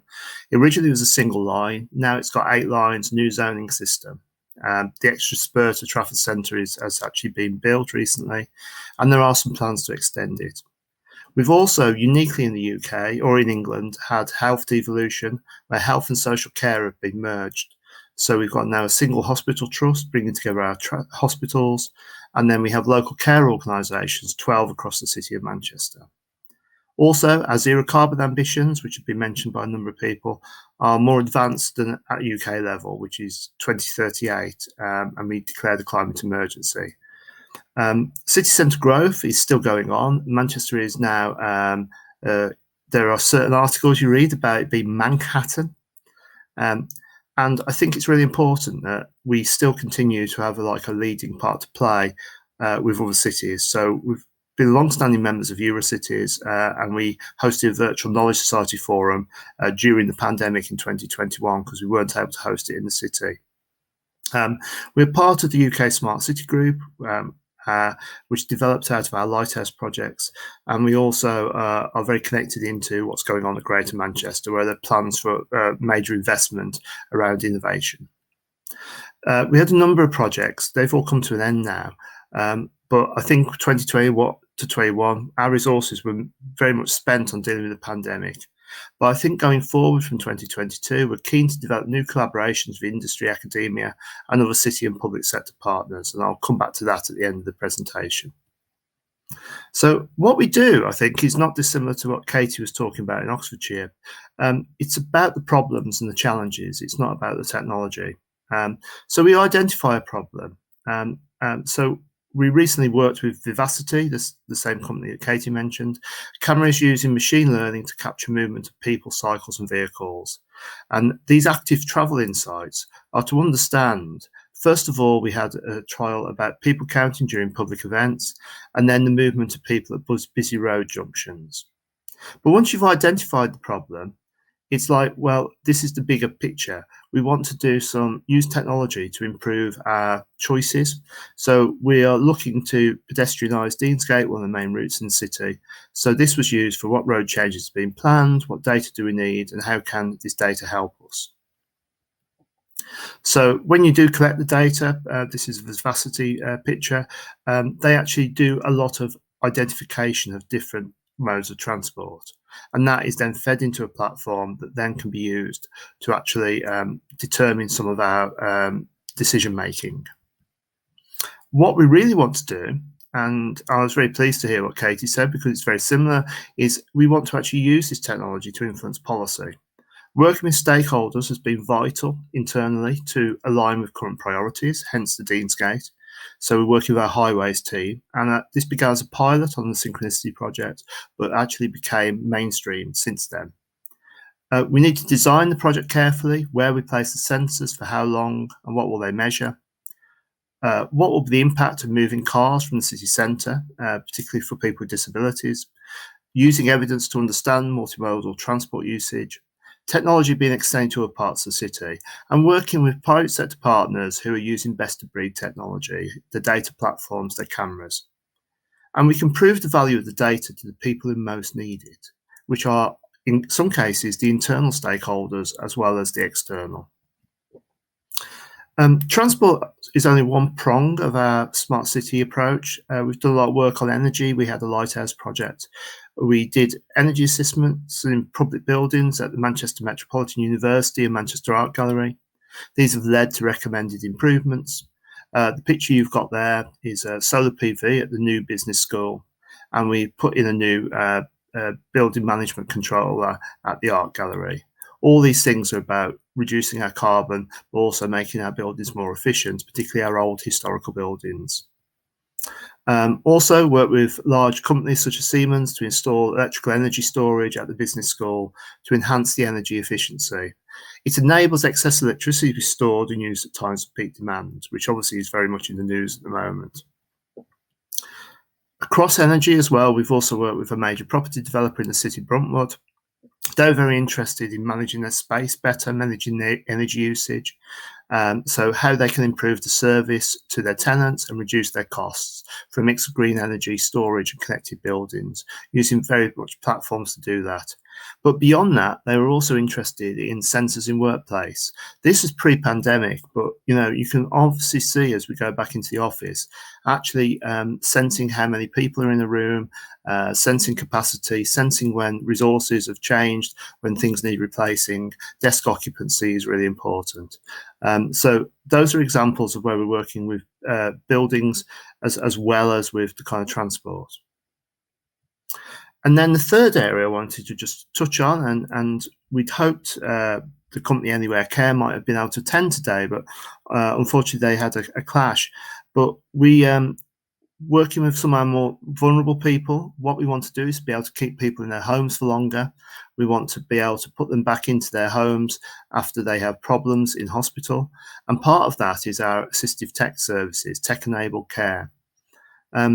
Working with Anywhere Care, this new service will enable continued service after the analog signal goes off, so it's a digital service. It can work with a variety of conditions. We've been talking about falls, dementia, COPD. It's easier to install and adapt as people move to different homes. It allows monitoring of people both inside the home and outside, so people aren't stuck to one location, and it's less intrusive to the user. So this particular project used funding from the European Space Agency. We developed the kind of use cases around the client groups, and the Anywhere phone is a wearable 4G mobile alarm with two-way hands-free voice, SMS and data communication, and it's linked into our social care alarm receiving centres, so it's a wraparound service. And what it does is support the enablement of people to allow people to leave hospital sooner, increase independence and provide a more responsive service.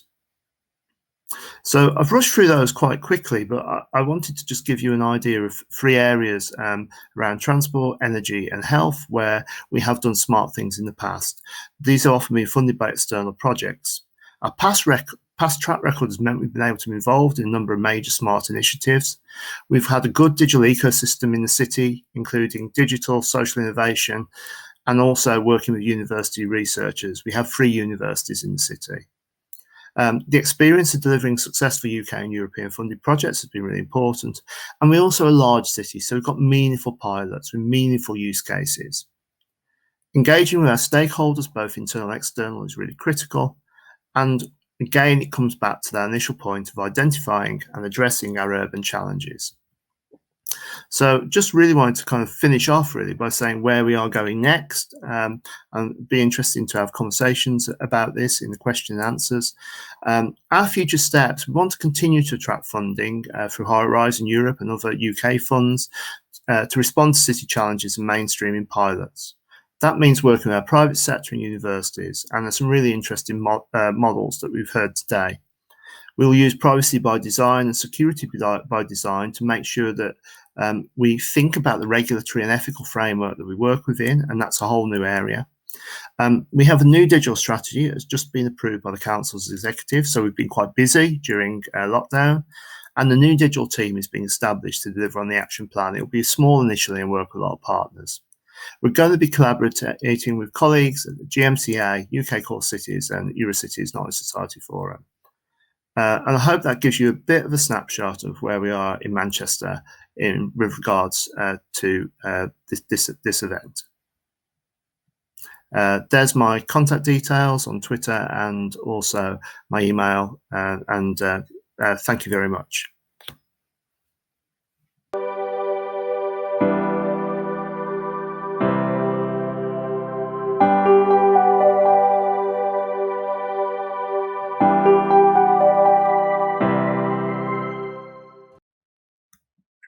Thank you to our wonderful presenters with fascinating insights from everyone. It's now time for our panel discussion, and I'd like to remind our audience to make use of the Q&A box in the platform, so please post your questions to the panelists on the screen under the broadcast window. And if time allows, we will take questions from the audience. I'd like to now start off by asking Ms. Radville, actually, as I know that you are pressed for time and you'll be leaving us a little bit for the end of the discussion. So I really liked the part of the presentation that focused on measuring success by gathering real-time data. But do you see an issue with the use of person or data scanning? Scanning a person's face as part of the happiness index. And then a second point on the travel time index. Does it inform the best outcomes? During COVID, we noticed a return of nostalgia for the commute. It is appropriate to measure, how long the journey takes versus how the journey is spent. If you're driving, it's very different than if you're taking the train. You can use your time in a different way. So I'm sure you have faced that sort of questions before, but it would be good for our audience to hear about the experience. Okay, so thank you for questions. And the first answer is my favorite and actually all the time the same. So yes, we know that GDPR existing and this technology is not collecting data. It's a moment index, and we are scanning different points from the face. And in our database goes just a number that means for us something, but we can never have any possibilities to have face, or we cannot recognize it or recover the face from these points. So yes, we are legal, and it was 2 years ago before COVID.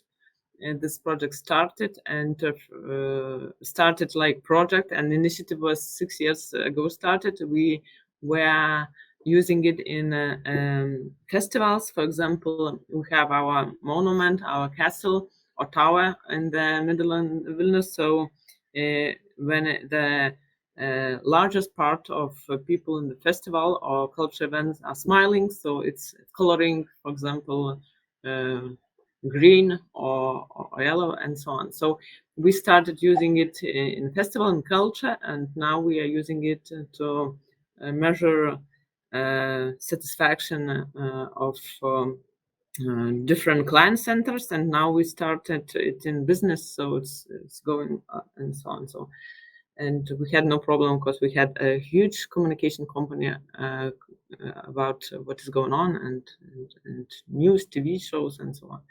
And this is it. And the question is about travel index. So travel index, as I mentioned, we more or less searching for details why it's happening, this travel index, and we know that we cannot rebuild our Vilnius as we want. We are from Soviet Union architecture, so it was different time, and it was not so many people, and culture was different. So the most important things, of course, is children, and you can change your mobility policy. We have huge company for driving with bicycles and scooters and going, because we are quite small city, so we can walk if we're not living outside the central area. But the most problem is children. So this COVID had for us one good example that no matter adults or businessmen or municipality people are going or not, but if it is not remote work at schools, so it's problem. So the problem is school. So the problem is that why people are carrying these children everywhere. So the problem was they do not believe that the school outside her house are the best school for her kids. So then we tried to use data and to analyze where they are going and what we can change. So what we did, we just put school management to International Management University for 2 years, and we're expecting better results. That's fascinating. And, as you said, COVID, the pandemic, has definitely brought to light different aspects of life that we have never considered zooming into before. I'd like to bring in the rest of our panelists now. I have an open question for all. We can start off with Ms. Parnell, Mr. Advili, and Mr. Slacher. What can be done to encourage cities to collect and share data more openly? That's quite a big question. I think some of it is to do with making sure that there's sensible standards set out around data collection in the first place, so that it's easy for cities to be able to know how to collect the data and how to store it, how to share it most openly. But it's also, I think, about showing what the benefits are of sharing the data. So really making case studies about where it's been done effectively, how it's benefited citizens and authorities, etc., in doing so. Wait, Ms. Redville, do you have anything to add? Oh, you're on mute. Usual problem. So I think that everything that we can do with this open data or data, we have to have more ideas. But first of all, I think these data should be human readable. So a lot of city and a lot of different organizations just putting not right formats for opening data. No, okay, right, right formats, but not human readable. And for example, I don't know, my mom, she's a doctor, so she never can use it. So you have to be an IT specialist to use open data. So it's why we don't need this. So it's first of all, it should be human readable. It should be for person readable, and then I think the most important thing is more open data for machine to machine. So and then we will have a lot of nice results, and then ideas will come. Mr. Santos? Hi. I didn't really talk much about data, actually, although it's usually my specialist subject. We've had a number of projects where we've had a number of platforms, and we've used those projects and those platforms to keep us going, really. What I've learned from that, really, is two things. One is that as a city council, we do have data, but actually it's often a lot of our partners that have the more useful and interesting data. They can either be commercial partners that we're working with on our city services, or they might be like the transport executive. So transport data is obviously a big one. It's very interesting, the Vilnius example of the kind of three different layers: the underground, the overground, and the sky. We've talked a lot about what a digital twin would look like for Manchester. And what you actually find is we have a lot of data that is available on different proprietary systems. So I think what we do need to increase openness, really, is we need the capacity internally to be able to understand the value. And we need to develop the workflow that means that when data is made available internally, it's then published as well. And what we found when we work on the City Verve, our Internet of Things project, was we had what I would call a kind of hub and spoke model. So we were working with British Telecom on a data platform, and everything kind of fed into this. And I think that was what was really important. So it kind of, the integration happened, but it wasn't kind of centrally controlled. We encouraged people to add things in, and then there was usage and value for it. Interesting. So I see some common threads here. You touched upon kind of the standardization of the data and the format of data, the readability of the data that is being collected, and then, of course, how the data is accessed, how it's made available, and how it's used. I have another question for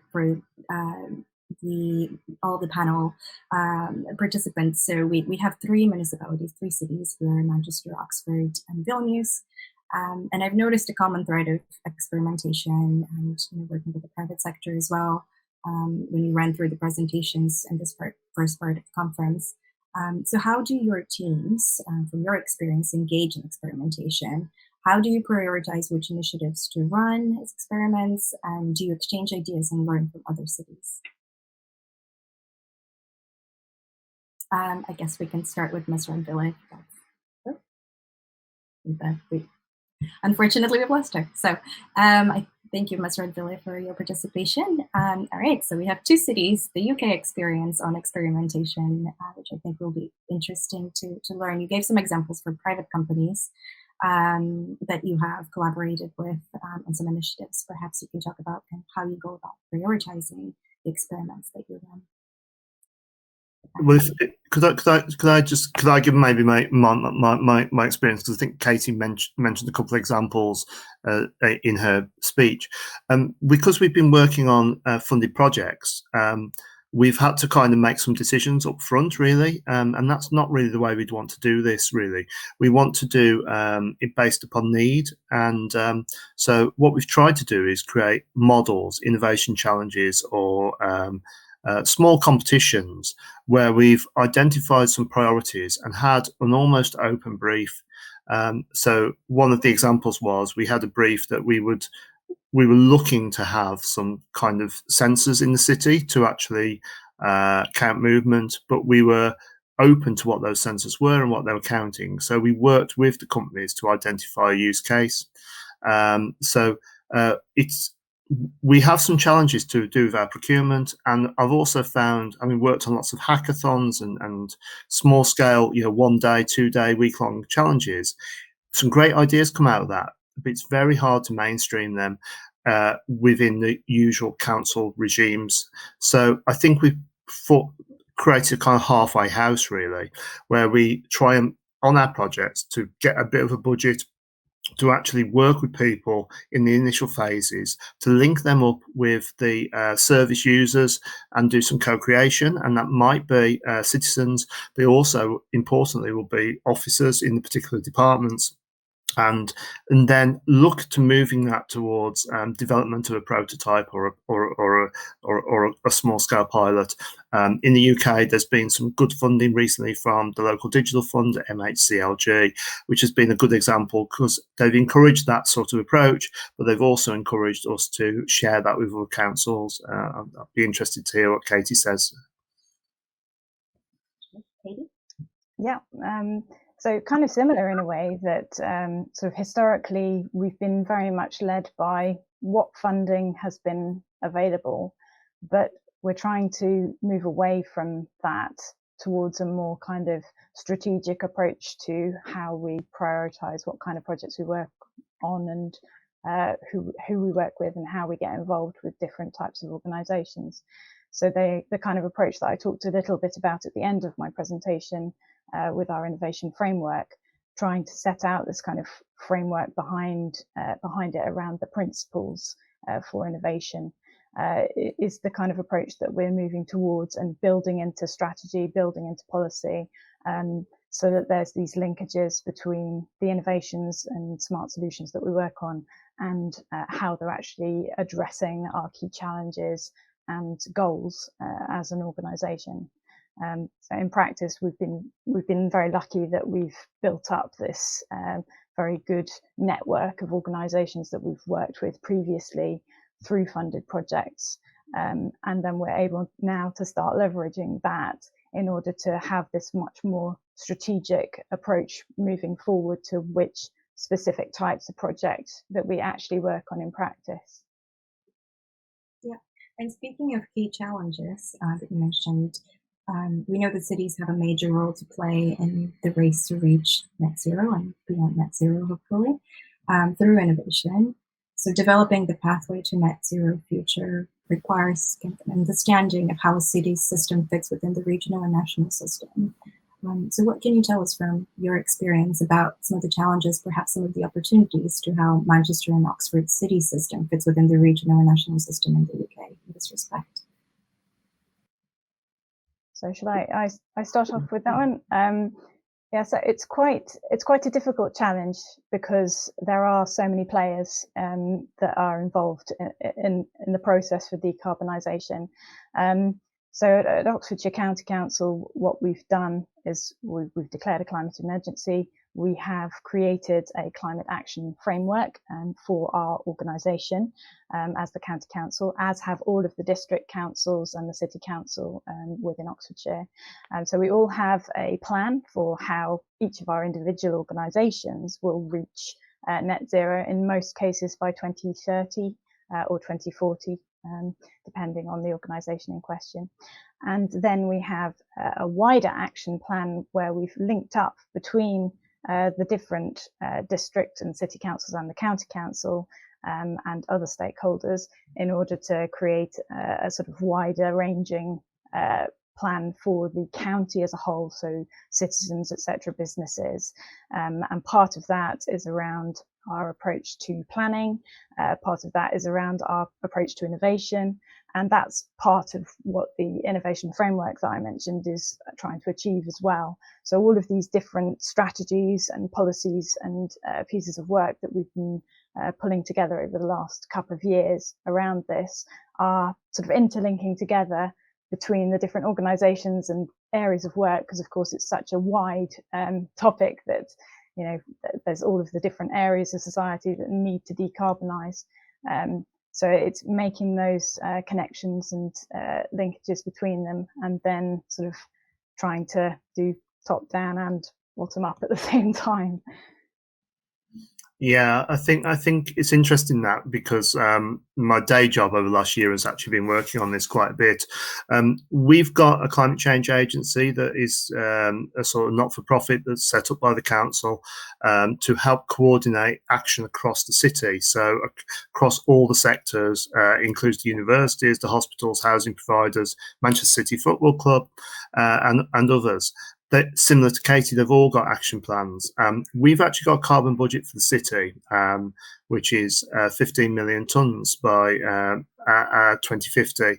And that budget is being eaten up. You know, the city council itself has only got 2% of that, but the Climate Change Partnership, which is our approach to this, has got the people there are responsible for about 25-30% of emissions.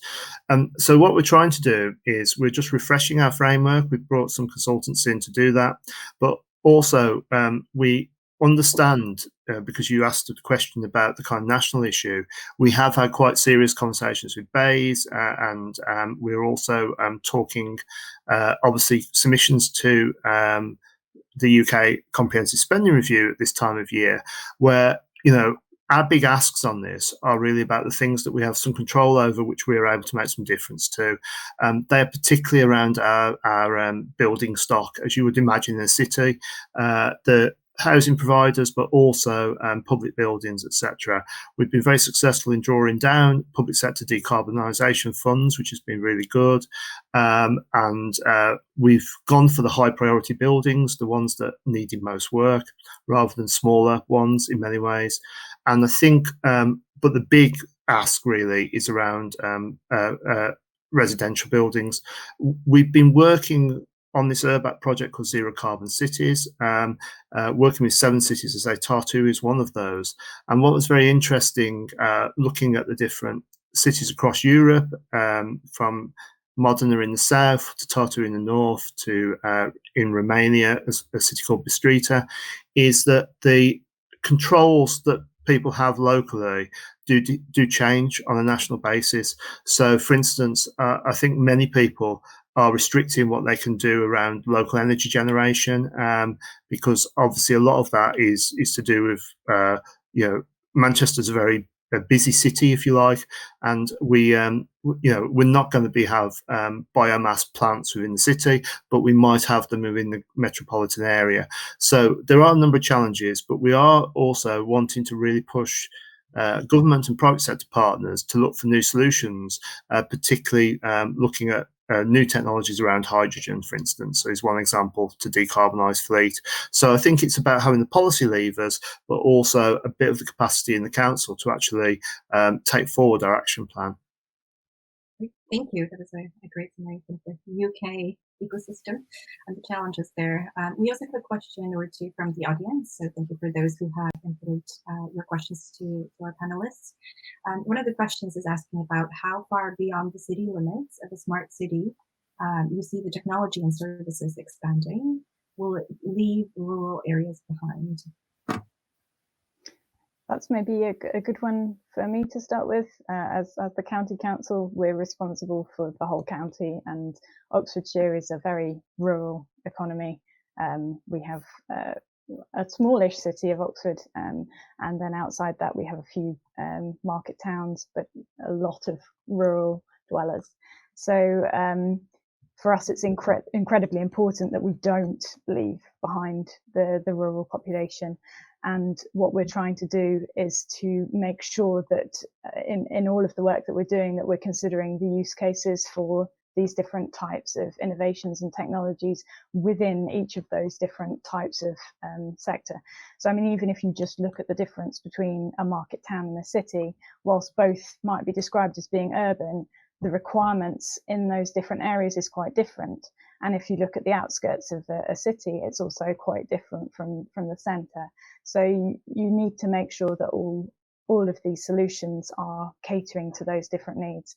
And for us, a lot of that is around really understanding what the movements are in those different areas, what the needs are, so that we can actually then tailor the solutions.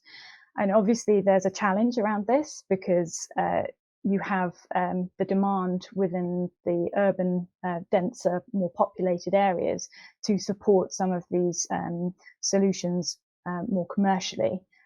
Makes them more commercially viable compared to a rural area which has a much lower population, and obviously it makes it harder for a commercial solution to be a viable solution. But I think that's partly where local government and wider government comes in. It's also partly where tailoring of the solution to find features that make it deliverable in a more rural area comes in. So if you take the example, for example, of demand responsive transport, we've actually found that there's probably more of a use case for that in our more rural and peri-urban areas than there is in the areas where there's already a very good transport network, where we've got traditional bus timetables and trains, etc., running. So we're then looking at how we can use that approach in a sort of semi-timetabled way to link up between the rural areas and the urban areas. So we're trying to tailor that approach in that way. Yeah, obviously I won't talk a lot about us because Manchester's not a rural area, but I think it's worth pointing out that our travel to work population is around 5 million, and it includes a lot of rural areas. At a Greater Manchester level, there are quite a lot of rural areas in that. What we actually understand is that some of our challenges as a regional centre and things that we want to do by encouraging people to come to the city, either to work or for recreational purposes, those challenges do impact on people who live further out or in Cheshire or in Lancashire.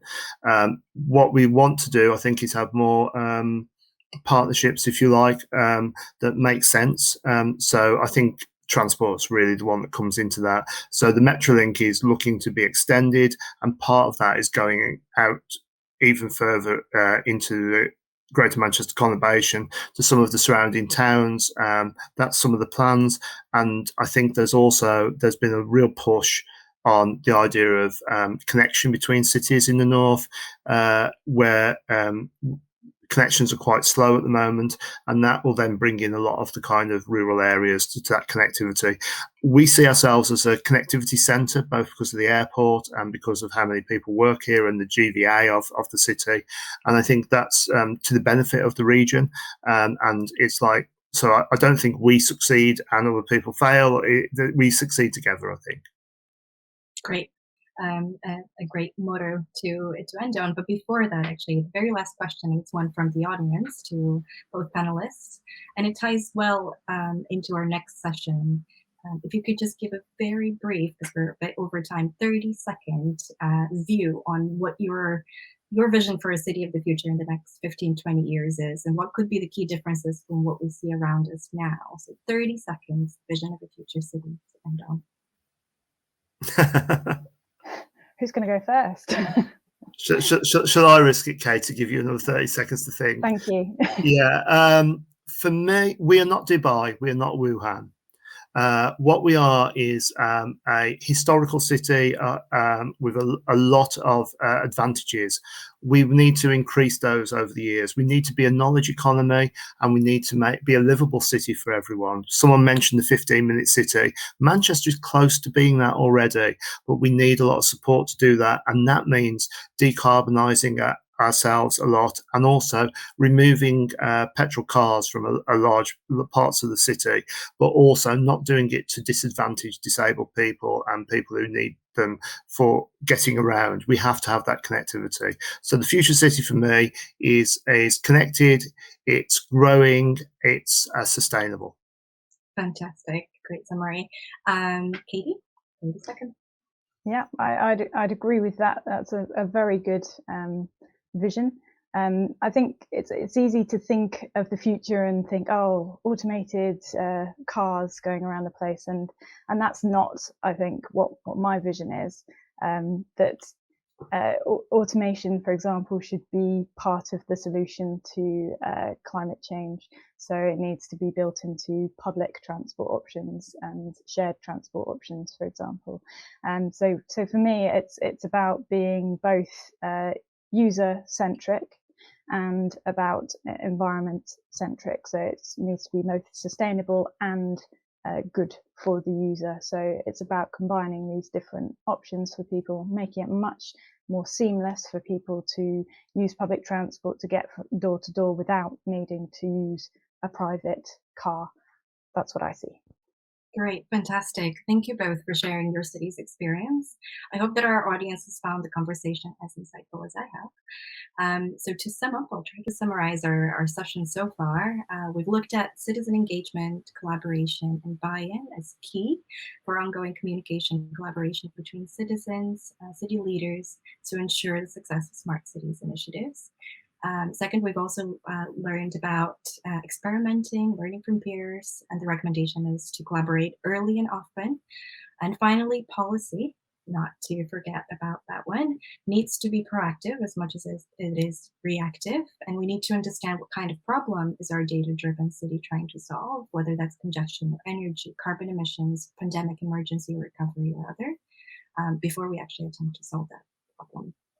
With those provocations, let's take a quick break. We have 6 minutes, a little bit less than the advertised allocated time. And we will be back at 12:20 Baltic time or 10:20 UK time for part 2 of our conference titled How Do Smart Cities Function and What Impact They Make on Citizens' Lives. See you in 6 minutes.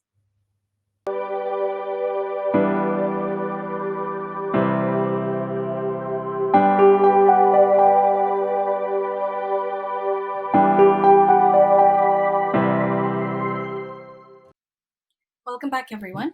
Thank you for joining us for part 2 of this UK Baltic Smart Cities Conference. As previously, we'll have a series of presentations in this part, followed by a panel discussion on the future of our cities.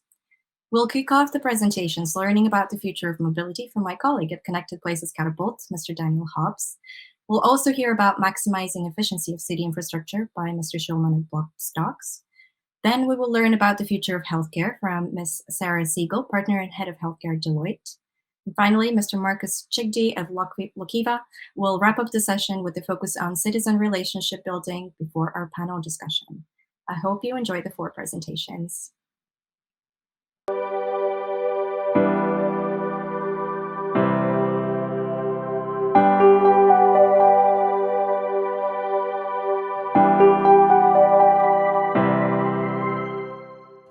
Hello.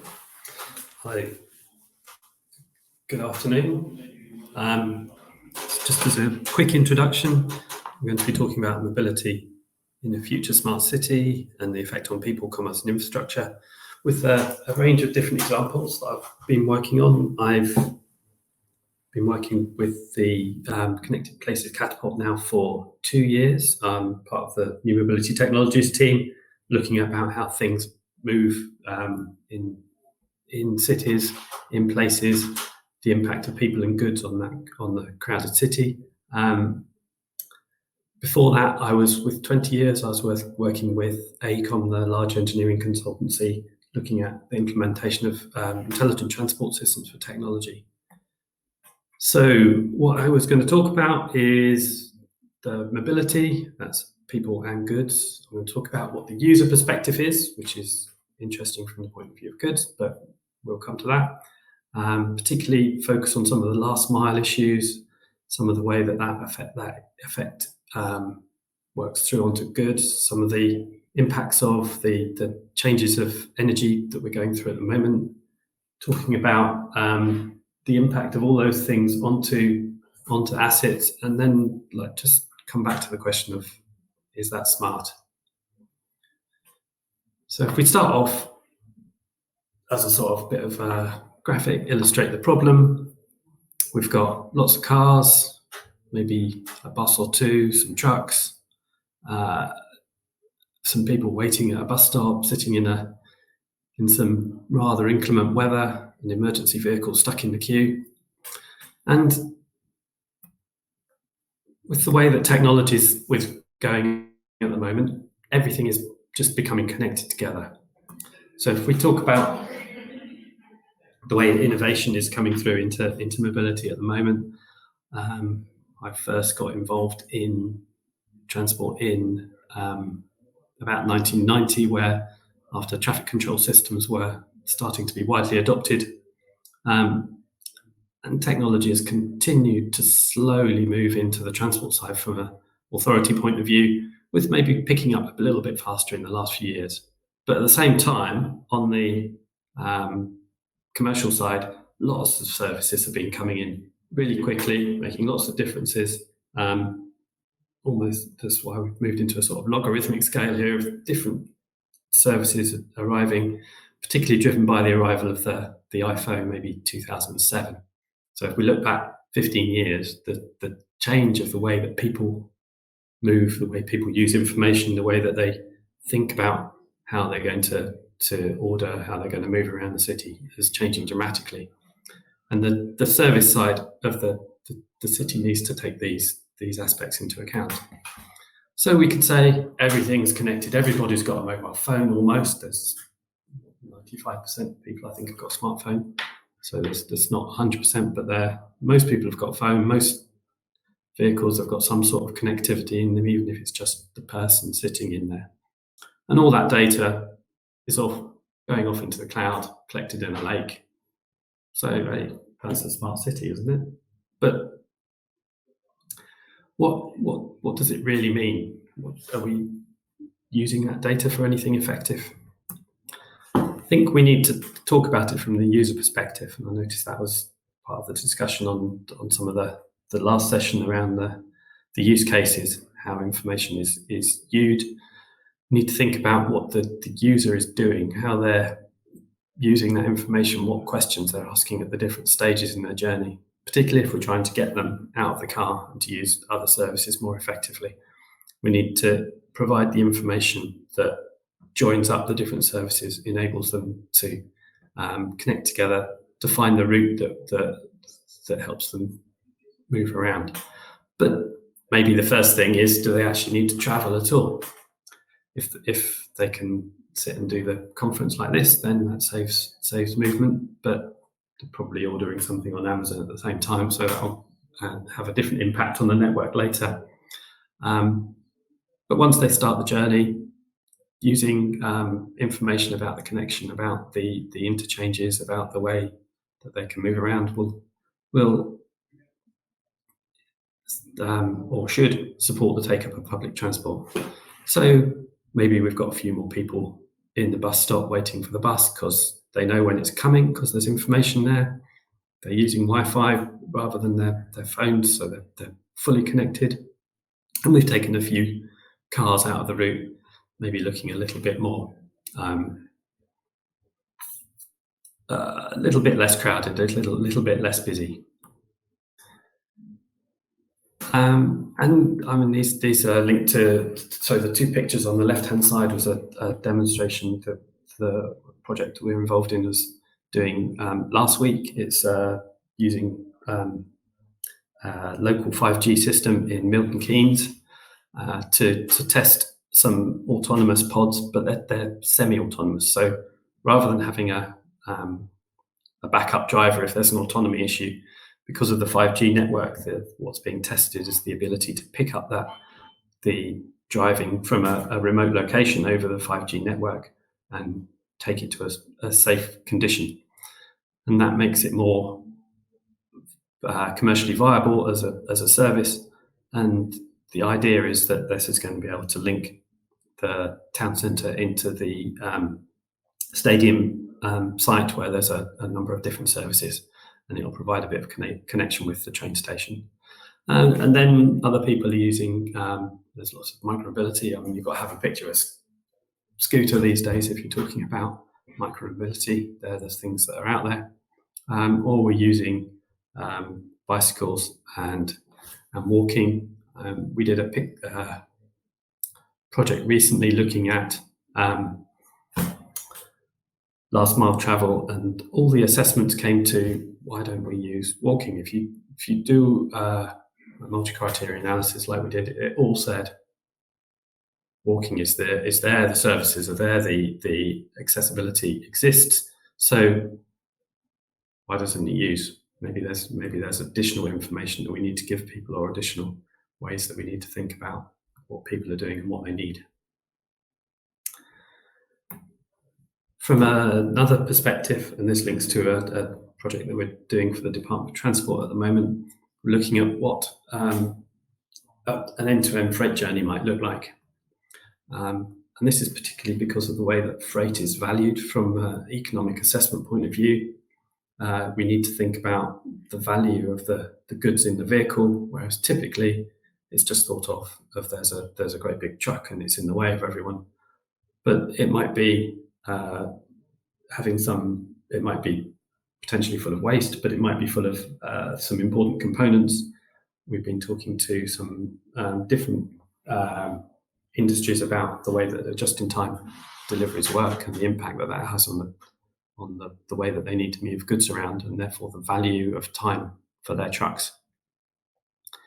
But if we link back to the last mile mobility services as well, providing consolidation centres, distribution centres can provide links to alternative services for the last mile.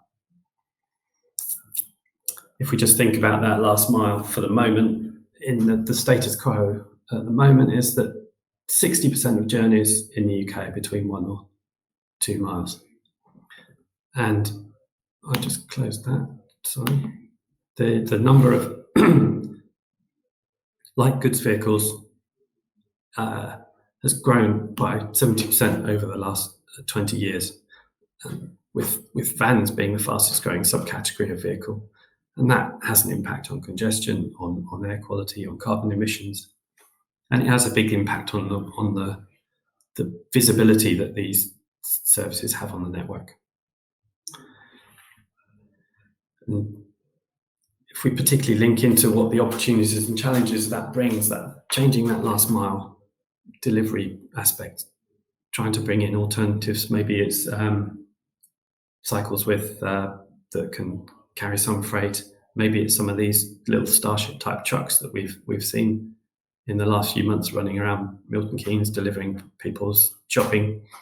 But some alternative will take an awful lot of change, both from the perspective of the network, but also from the perspective of the freight companies, because a lot of that cost is in that last mile. So providing alternatives has a way of saving money. We looked at this freight journey as well from the perspective of the information flows and the way that technology could be introduced to it. We thought about this for a 5G project for the West Midlands, and the way that linking the whole information together could change the way that the goods are moving through the network, helping the driver know which is the right way to go, helping the information flow through from the roadside back to the freight companies. I think there's one of the discussions coming up a little bit later is talking about the way that the curbside should be used more effectively, and the alternative approaches to making that smarter will be particularly effective in helping that last mile business work through. So maybe that means we can take one of the trucks out of the route. We can use a consolidation center. We can use the Starship. I don't think my icon for a Starship is particularly effective, but it does the job. That helps. Maybe helps the emergency vehicle get through because there's a bit less traffic on the road. We're starting to build up a network of different data sets that are connected together that are working effectively. Then we can connect in maybe the traffic control system. We put some connectivity into the traffic signal there. We can manage the network according to what's actually happening on the road and where people need to get to, rather than just thinking, oh, there's a queue. And then we've got a bit more space. We're able to maybe use some services like the Glosser that has been trialed, where you've got a green light optimization. You can help the bus run at the right speed, so it hits the green light, gets through the traffic signals faster, gets past some of the other traffic, picks up some people from the bus stop, and supports the whole system to move more efficiently and more smoothly. On a wider aspect, I know we're all talking about going electric at the moment. This is a charging system site that I specified in Newcastle a few years ago when I was with ACOM. It's interesting because they're 175 kilowatt chargers, so they're very fast chargers. But to achieve that, it needed that big brown building at the top right there constructed, because that's the building that's got the yellow arrow on it. That's the substation, which is needed for that level of power delivery for those chargers. And obviously that's got a land take issue. So we need to start thinking about the infrastructure from that land take perspective. But also this particular site took about 2 years to construct, not just from the land use, but because of the amount of services that are running under the ground. This route through the middle of the university science park is also the main route for all the sewers and the water and the power and the telecoms, and that all the foundations for the construction needed to be worked around all of that underground services.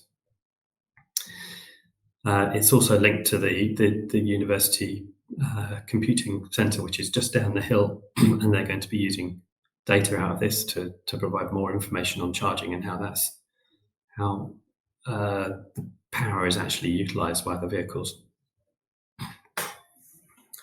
So we need to add in that layer into the services about managing the assets, understanding what's happening underground, understanding the network, because like I say, the road is, as well as being the road for the cars and the vans and the trucks, it is also the route for all these services to move through our cities. We can't forget about that.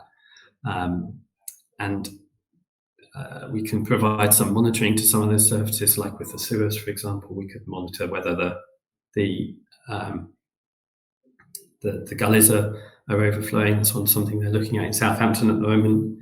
If you're monitoring the water levels into the gullies, and then you can control when your maintenance is happening. But obviously maintenance is going to have some disruption onto the network. Once we start digging up the road, we need to manage that through the whole service. So then we've got a integrated system. We're starting to have a layered data-rich network model. Maybe we could call that a digital twin that's connecting the system and services together. We've got all the assets linked, and we've thought about the uses for it. And then maybe it's starting to become a smart city, and that's starting to become something effective and useful. So I think that provides an overview of where all these different services can come together to enable mobility, to work with the infrastructure, to work with the goods and the people moving through the city, to provide something that's connected, user-centric and smart.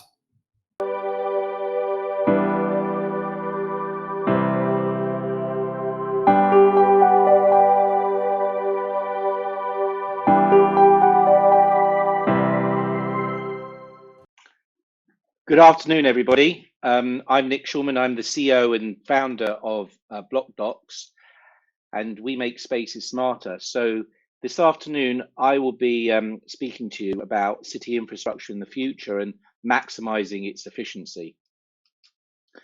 And what do we mean by that future? So we see a future in which buildings, people, and transportation will all think for itself, be seamlessly automated, and interoperate in order to create this goal of smart cities. But in order to make that happen, there needs to be a level of intelligence interacting between all of these elements within the city, which is interpreting and analyzing data. And BlockDocs' role within that really starts today with our focus on being in the intelligence within smarter spaces. So who are we? Well, we're a data science focused prop tech company. We're based in London in the UK, and we help organizations solve complex problems in the urban environment using artificial intelligence and the Internet of Things. And the reason why we do this is because generally people who manage spaces, but these space operators, lack either the data or the interpretation tools in order to manage physical locations based on actual need rather than fixed assumptions. And it's these inefficiencies that can lead to wasted resources and lost revenue. So we've developed an intelligent platform which can bring meaning to data as real-time, predictive, and actionable insights. Our solution works across multiple space types and is privacy compliant. So we don't have a reliance on beacons or cameras or apps or using tags. And the result is to give a competitive edge to our end users. This is an example of our product, or a couple of examples of our product. On the left-hand side is an example for smart buildings, and the right-hand side is an example for public transportation. And essentially what this is showing is real-time data about how many people are using a space, and other information such as air quality, energy consumption. On the right-hand side in the transport dashboard example, we have live transport timetable data and predictive analytics about boarding and alighting patterns. And the way that we do this is, first of all, we have to acquire data. A lot of data is coming out of smart locations these days, but where it's not currently available, this is where IoT devices step in and produce data, which on its own, the raw data has value, but it's when it can be combined with other data sets that the really interesting results can actually happen.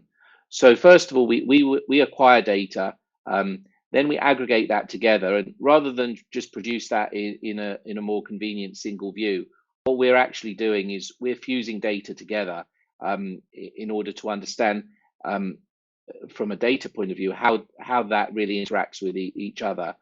And once we've aggregated the data together, we're in a position to analyze and interpret it. And by doing that, we can deliver missing insights from all these multiple different data streams, which may not usually be interpreted together, and provide key context to space management. So first of all, I'd like to focus on smart buildings, because obviously cities don't exist without buildings, and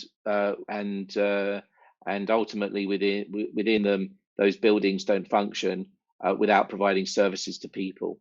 So in the next part of the presentation, I'm going to look at smart buildings specifically, and how that scales within a smart city environment. So what are the benefits to smart buildings? Well, one of the first benefits, obviously, and the largest benefits, is energy saving. By understanding how buildings are used and combining that with the strategies for managing them, you can really increase your energy savings. Next, I would say, is a space optimization and improving the health, well-being and productivity of those using those spaces. And both of these have grown in prominence since the pandemic. After that, I would say improving operational efficiency, and followed by compliance and increasing revenues. One example of how this can be utilized in real life, obviously, is high-rise buildings, which you can see on the skyline at night time, where the lights are on, but clearly nobody is there. And this is very wasteful, because essentially services are being delivered to spaces which are unused. So in one project that we carried out, we were actually able to identify annual energy savings in excess of £1 million a year, and annual realizable carbon savings of just under 2,000 tons of CO2 a year, in addition to additional savings from improved space utilization of over £183,000. And some of the insights that we were able to generate included seeing that 51% of the energy consumption was just from lighting and power alone, and 24% of the overall energy consumption was actually outside working hours. We've also worked at a smart city level, and this is an example of a project that we did in Guangdong province in China, where we collaborated with Queen Mary University in London and also the Chinese Academy of Sciences in Guangzhou. And essentially what we were doing here is creating a state-of-the-art 3D model which incorporated both occupancy and energy data in order to predict a carbon footprint and CO2 emissions. In fact, actually, our own climate impact has been independently validated and certified, such that we can help our clients save over 1 million tons of CO2, which is equivalent to the household's annual electricity from a space the size of Latvia. Another example of how we're helping cities is tackling air pollution and how we integrate data and interpret it usefully. So Block Docks was selected as winners by the Mayor of London of his air quality challenge. And in this project, what we were able to do is not just look at the air pollution within a city, but develop an algorithm which we've called a relative harm metric, which helps cities to prioritize their interventions to combat air pollution in order to help the most vulnerable people first. Next, let's look at some of the benefits to public transport. So by gathering and interpreting data, what can you do with that? Well, first of all, you can target service delivery with real-time passenger demand. Next, you can also use it to manage crowding and service disruption. You can enhance passenger customer satisfaction and also COVID safety. You can optimize passenger boarding and alighting times. You can improve timetable capacity and route planning, and you can also adhere to regulatory compliance. So we've done projects in public transport as well. Here's an example of some of the insights which we've derived. So here, what you're seeing is data which we collected about passenger boarding and alighting times, and you can see on this graph different stations and how many people at different times of day were boarding and alighting. And in the first example, which is here, you can see distinctly that at certain stations there is very little boarding and alighting. So the response to this would be that the train timetable could be adjusted to provide a direct and fast service rather than continuing to stop at these stations, which obviously improves the efficiency and reliability of the service itself, as well as reducing vehicle maintenance and improving passenger satisfaction. But we also look at other types of insights as well. So this is another example where we were blending weather data with boarding and lighting patterns to understand whether weather influences bus passenger demand. And here, similarly, whether specifically rainfall influences bus passenger demand, i.e. because more people may seek to travel on a public transport rather than walk. And here, you know, what bus routes or times are busiest by passenger numbers, and which days or weeks have the busiest boarding times. So yeah, lots of useful information can come from, you know, this aggregation of data and interpretation of data. And finally, you know, we've been featured in the press quite regularly, such as with BBC News, Sunday Times. We're members of the UK Green Building Council. We've won a number of awards, and recently we were named by one of the financial newspapers in the UK as one of the highest growth startups. Thank you for listening, and I'll be on the panel later.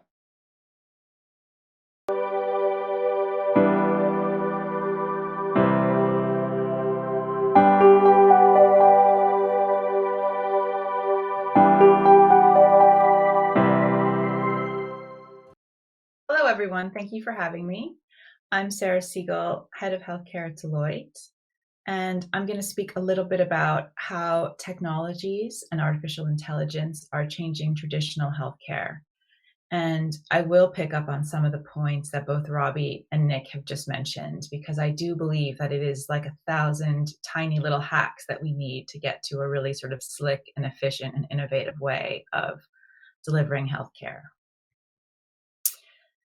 So to start with, we are very obviously in the middle of a health crisis. Hopefully we're past the middle and we're towards the end, but we're definitely not out of it yet. And this, despite being an absolutely horrific event for the world, has had a bit of a silver lining.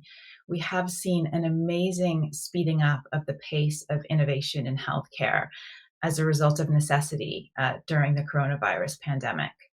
And it is my hope that we will be able to maintain some of this pace of implementation of innovation as we come out the back of it. And we'll really use this as a bit of a kick to help us continue to innovate at speed.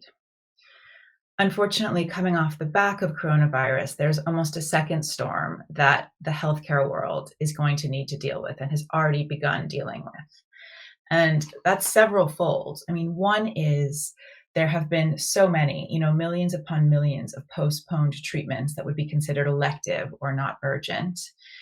Because we've all been isolated and away from each other and washing our hands and wearing masks, we haven't been exposed to the other bugs and viruses that we would naturally pick up in a given winter. And that is likely to make this winter's seasonal flu much more severe than normal. And thirdly, and slightly longer term, we have realized that communities and populations with worse underlying health, mostly because of lifestyle conditions, smoking, obesity, etc., have fared far worse in this crisis, even when those populations corresponded to very strong health care systems. So that lays out another challenge, which is how do we improve the underlying health of populations, which is one of the hardest things, because these are all things that we would have to do for ourselves. Quit smoking, drink less alcohol, eat less donuts. None of these are things that we want to do, right? So that's a big policy challenge for governments to try to prepare us for, a potential next crisis, or even just to fare better with our own lifestyle conditions. And the third point here is that our healthcare workers, both clinical and administrative, are absolutely exhausted. They haven't worked this hard in their entire careers, and they are already people who are working very hard. Many of them have been isolated from their families for months at a time for various reasons, be it travel or safety for shielding relatives. And they're not in a place to do another double shift, as it were. So we have a lot of challenges sort of brewing in our healthcare systems at the moment. But if we pause and think, how could we help with some of these challenges in new and different ways? There are so many great things that we've begun to do and see in the last year that it would be great to do and see more of. The first is about thinking about a digital first world. Traditionally with healthcare, you just rock up, right? You call your GP, you come in, you have a chat, they have a look. It's always a physical experience. even when most of the rest of our lives have become so digital. I haven't been into a shop in ages. The groceries are delivered, I order clothes online. Healthcare hasn't followed that same path as quickly. But now it's starting to. In the UK, for example, upwards of 80% of GP interactions are telephone or online. And that was the exact opposite before coronavirus. It took that crisis to really force that change. Now, what we need to do is just lock that in and focus on the physical appointments only when they're needed.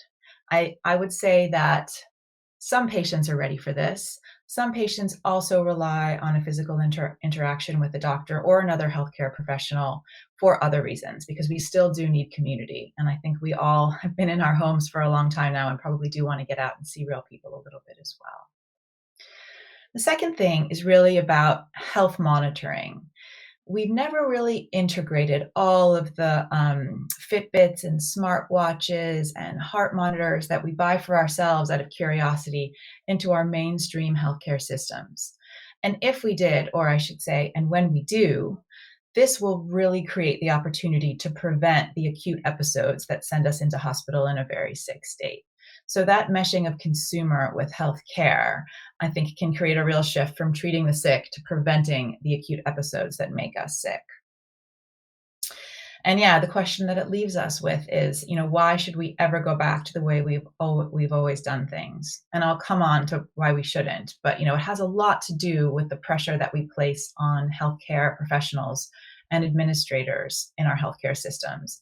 It is an industry which has not evolved and innovated as fast as lots of the other sectors of our economy. Some of the sectors that colleagues were just talking about, like transport, have already done a lot more. And there's a lot of pressure on this sector of the economy. This is a sector of the economy that no matter what happens, it always grows. Demand on healthcare always grows. We get older, our diseases evolve. It's not something which is cyclical. So we need to start treating it like something that we need to look at with a constant efficiency lens. So if I were to summarize kind of the big shifts that will not only improve the patient experience, as I've put here, but that will improve the workforce experience for the millions of people that run the healthcare sectors in our various countries. They are the 5 that you see here on this screen. 1, from healthcare to health. This is a shift we've been talking about forever, but it's really been brought to the fore by coronavirus. Treating ourselves once we get sick is way more expensive and time consuming and has worse outcomes than trying to lead a healthier life and prevent those acute episodes. And this is about lifestyle, as I've mentioned. It's about doing more work on screening and prevention and early diagnosis. And unfortunately, one of the other bad side effects of coronavirus is that people have not been coming in for their routine screenings. And I think we will see a really unfortunate and sad dip in our 1 in 5 year cancer survival rates in most of the countries that were hardest hit by coronavirus, because those are some of the services that have suffered while clinicians have focused on treating the sick. The second shift is about shifting from supply-driven to virtual healthcare. If you think about the way that healthcare works in many of our countries today, it is a supply-constrained situation. We wait for the doctor. We wait for the available bed or surgical theater. It is about those things being the commodities that are the most precious. It is not about the patient at the center, or we choose when and who we want to see or where we want to go or when we go in. And that is a shift that also really needs to happen, but it can't happen on today's terms. It can't happen when we are reliant upon the same relatively fixed number of, highly trained professionals. We have to democratize some of that knowledge, and we have to put some of the onus onto the patient. I think truly patient-centered healthcare also relies on the patient doing more work, taking more responsibility, and allowing that they, in a sense, will almost be sort of the spider at the middle of the web, which is all of the different interactions that make up their health and healthcare experience. The third shift, very much related to the second, is all about data. Healthcare data is an incredibly powerful thing, and it's a powerful thing that hasn't really been harnessed to date in the way that could really help our health. There's so much insight that we haven't really mined from the data that we're already collecting on our smartphones. It's not shared with our primary care physicians. It's not shared with broader researchers who can look for patterns in the population. And these are things that can really help improve the health of the population.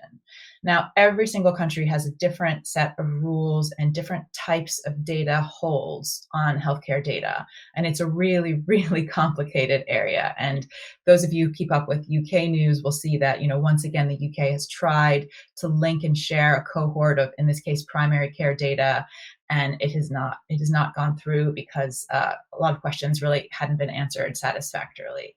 So I think this is a matter of time thing. I think it will happen, but I think it needs to happen very carefully, and information governance is incredibly important. And laws like GDPR in the UK are really important in keeping us safe and our patient data safe. I'm told that healthcare data sells for a higher price on the dark web than even our financial data, which is scary and amazing at the same time. The fourth shift is about revenue and business models. Many, many countries in the world focus on a fee-for-service model. A hospital gets paid, £6,000-7,000 for a non-complex hip procedure in the UK. That creates an incentivization structure for hospitals to do as many hips or whatever their most profitable procedures are. It doesn't incentivize them to keep people healthy and strong and moving and not falling and breaking their hip. So a lot of the shifts that we've seen in terms of healthcare policy and structures of healthcare settings, like integrated care systems, HMOs in the US like Kaiser, are moving away from this to almost, it's really an insurance-based model, but insurance in the best sense of the word, i.e., there is sort of a fee for the responsibility for an individual for a period of time. And if you want to make money, you need to keep them healthy, because once they get sick and need the hip replacement, they're going to cost a lot more. So that's where you shift the dial and start focusing on the lifestyle choices, on monitoring, on screening, and on prevention. And the more healthcare systems that really take that on board and include the hospital, the acute settings in those models, then the better. And the fifth shift is really about the future of work. One of the biggest pinch points in healthcare are the professionals. It takes, 10, 12 years to train a doctor in most of our countries.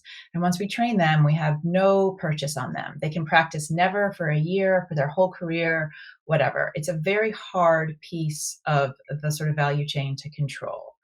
We need to do more to open the floodgates for training, modularize training, and also make this job a little bit easier. It's still a very manual, labor-intensive thing to work in healthcare. There's not as much automation, digitization, etc., as we see in other sectors. And so the future of work and how we train and treat our healthcare professionals is of the utmost importance if we are going to modernize and innovate in healthcare. So just thinking a little bit more about that. The workforce is just a huge, huge component of healthcare. And I think we need to take a leaf from the page of other sectors of the economy. How are we working with contractors, gig workers, crowdsourcing? How are we bringing modern education to this piece? This is all, a huge consideration. I think medical and, non-medical education has a long way to go in terms of modernization. And the work itself. There were lots of awesome little hacks that the previous speakers spoke about, making a bus express when no one's getting on or getting off at a certain stop. It's all of those little things that can really optimize. And this is the exact same thing that we need to do in healthcare. I'll give you an example. Right now in the UK, if you go to your GP and complain of gastro symptoms, your GP will probably write a letter to the local hospital saying, so-and-so is experiencing the following symptoms, please see them. Then that letter is sent to the hospital. Someone in the hospital, usually a doctor or a nurse, somebody with gastro training, needs to read the letter and decide what to do with this. Could this be cancer? Is this person totally fine? They just ate too many cheeseburgers last night? Do they need, endoscopy, et cetera, et cetera? These sorts of things can be automated. One of the things that our practice has done is created a tool to do exactly this, to read GP referral letters and automate them so that they go to the right place, and then to schedule them in for the next intervention. This saves a ton of clinician time, and the clinicians love it because they would rather spend their time seeing patients, not reading letters from GPs. And there's a million ideas like that need to be worked up and implemented in a clinically led and clinically safe way. And then the last kind of piece of the triumvirate is the workplace itself. And I think this is where the whole smart cities, context is really, really interesting, because I wouldn't call most hospitals very smart right now. And I think there's so much that we can learn from the other sectors of the economy. Think about, is a hospital even really needed? How many overnight stays are we actually going to have? How much can actually be done remotely? I think it was Daniel who said, do we need to travel at all? Patient travel is a huge cost to the individual, to the economy, to the environment. And I would say, half of those trips, especially outpatient, pre-op and follow-up appointments, probably aren't necessary in terms of in-person visits. So I would say that the workplace itself needs a big rethink, as we've already begun to do with primary care. So lots to do in the health space. Thank you all very much.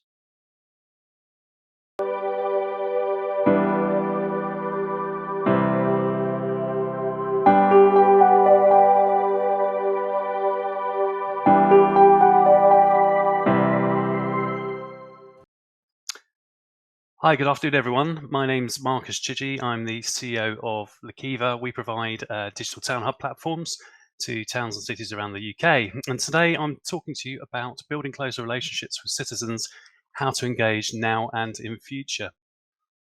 I thought I'd kick off with this first, because I'd like you to think about the importance of good communication when engaging with citizens. It's by a company called Jack Arts, really well known for doing murals, street art, and art-based advertising campaigns. And this creative, Community is Kindness, was put up in 10 UK cities in April 2020, just as everything was becoming more serious with coronavirus. I think we were there, we were worried about our families, we were worried about the future. And this message came out, and I think it resonated with anyone who saw it. In the context of the time, when people feared the worst, it was extremely emotive and connected on a very human level. And so I wondered what happened when people saw this. Did they phone their parents? Did they check on their neighbors to see if they had food? I think for me, it would have changed people's behaviors, made people stop and think. And so it's a lesson really in that good communication in the right time at the right place can change people's behaviors and actions. And I think this is really something that we need to think about when we think about citizen engagement and how we build systems for smart cities. So why build closer relationships with citizens? I mean, obviously this is going to be a goal for a council or a municipality, but at the end of it, it's about happier, more vibrant places. And to do this, we want to grow local pride, build community, and work in partnerships with citizens. But the big issue is, unless citizens have some kind of ownership, unless there's dialogue with them, it's very hard for them to take ownership and therefore build local pride. And this is something that we'd look to tackle through the solution that we've been providing to councils in the UK. So what do close relationships look like? Well, I think we can start at the bottom. We have database records that are largely inactive, usually built from postal databases, and they're doing the kind of core functions of that historically councils would have been doing. So collecting tax or managing voting, elections, and so on. And these remain fairly siloed in the departments that they belong to. The next level is when citizens start engaging with services that are being provided by councils. So at this point, we get a more personalized relationship. We are talking about services like housing, social services. And it's at this point that we're dealing with issues on a case-by-case basis. But it's really when we get up to the next level, issue-based conversations, and we can take planning as an example, and we're looking to build consensus. We're having proper two-way conversations about whether a building is right for the area, what people think, looking at different aspects of the issue from different viewpoints. And it's these kind of conversations that are really robust and healthy. And for me, could be applied to different areas of civic life, be it conversations about smaller things to do with in our kind of built environment, so whether it's children's playgrounds and how they should be used, for example, or going through to green spaces, disabled access, all sorts of things could be discussed in a more proactive way. But we have to make those communications more relevant to the people that need to be involved in them. And it's at this point at the top of the pyramid, you would hope that we could start working in partnership with citizens where they're fully informed, they can have their say on lots of different issues, and they have the ability to act and vote with their feet where necessary. The big challenge to that is that things have changed, and certainly in the UK, where most local citizens used to get their information was from local media. But what we've seen is that there's been a 25% fall since 2007 in a number of local media outlets. This has been underpinned, unfortunately, by the advertising market dropping out of newspaper printing. This means that, where citizens used to get a balanced digest of what was going in their area, maybe reading stuff that they didn't necessarily knew they needed to read, they don't have that anymore, and therefore there's a vacuum in terms of the information that they're not receiving. And it's interesting to note that only half of the UK parliamentary democracies have a local newspaper. So again, in terms of that timely information that citizens need to be able to understand what's going on in their world, in their area, it's not there, and it's certainly not being provided by local media as it once was. And on the flip side, what's really important to place and to local towns are high streets and town centres. And again, I think we would all acknowledge that there's been some remarkable changes over the last decade with Facebook. If we just take Facebook alone, local independent businesses now effectively have to ask Facebook for permission to contact perhaps customers that might only be a block or two away from them through advertising and so forth. So we've lost perhaps the kind of marketing channels that we once had without Facebook. On the other side, we don't have the same level of depth as perhaps the e-commerce retailers have. So there was a study, a journalist in the UK contacts Amazon and found that over 150,000 data points were collected on his family through the use of Amazon services. Now, regardless of what you think about privacy, it's certainly true that the local shop around the corner, or even the high street as a whole, doesn't have that level of information about its customers, and that even some level of deeper information about the demographics, about the customers, about when they visit, would be extremely useful and would help them to target and tailor their services more effectively. So overall, this is leading to a decline in the UK in terms of the shops and a number of retailers on the high street. And this is something that everyone is working very hard to tackle at the moment, councils and software vendors included. What's also telling, I think, when we start thinking about, well, how should this information be organised, and when we start thinking about smart cities, is just how local this problem is. And there's a study done by the ACS, which is an association of convenience stores, which showed that most customers were based within a quarter of a mile of their shop that they went to buy goods and products from. So that's quite phenomenal. If you think about most of them walked on foot, then you can start to see the rationale for implementing something more local to help with sustainability and to decrease the impact on the environment. So what can we do when we start thinking about smart cities and towns, and what's changed over the last 10 years, compared to when perhaps the social media companies and companies like Amazon were in the ascendancy? Well, things have changed in terms of tech. Certainly distributed systems are now widely available and very mature, where APIs can provide all sorts of local data that can really be pulled to help place managers and town managers understand what's going on. We also have sensors that can be placed in the local environment, and displays in public in terms of engagement that can be have digital content pushed to them. And finally, we have things like AI as a service, so we can start making intelligent decisions about that data, but only looking at that through the lens of analytics, making that active and using that for communications too. On the other side, in terms of consumers and citizens, I think we all understand now that data generates wealth, and that if we look at it in terms of local towns and smart cities, that wealth should be used to benefit local people. And ultimately, if that data is held locally, then we can oversee and regulate exactly how that data is being used. And I think, again, that is really important in terms of the trust that we need to establish with citizens when using data for smart cities. So this has led us to create a digital town hub. And for Lakiva, we have approached it from the basis that we would like to be able to offer that hub to any town that would like it. reducing the costs significantly of a complicated smart cities program. So where we're positioning Lakiva is almost as the WordPress of smart cities, where we can deploy the solution in any town for around £25,000 per annum. And through that, we have the ability to subsidize this through business subscriptions, payments transactions, and so forth. So it becomes a very cost-effective solution for councils and municipalities to benefit from. And how do we look at that for Lakiva? Well, we look at it through community, through looking at the top end, the town centre manager, the place manager that might exist at the council or at a business improvement district. We look at it through the prism of local businesses and what they need to be able to survive and to be able to generate more sales and the information they need to understand what stock they might wish to hold. And we look at it from residents from the perspective of how informed they need to be about all sorts of things, about issues in their area, about perhaps offers and so forth from businesses, but also giving them an opportunity to have their say as well through targeted means.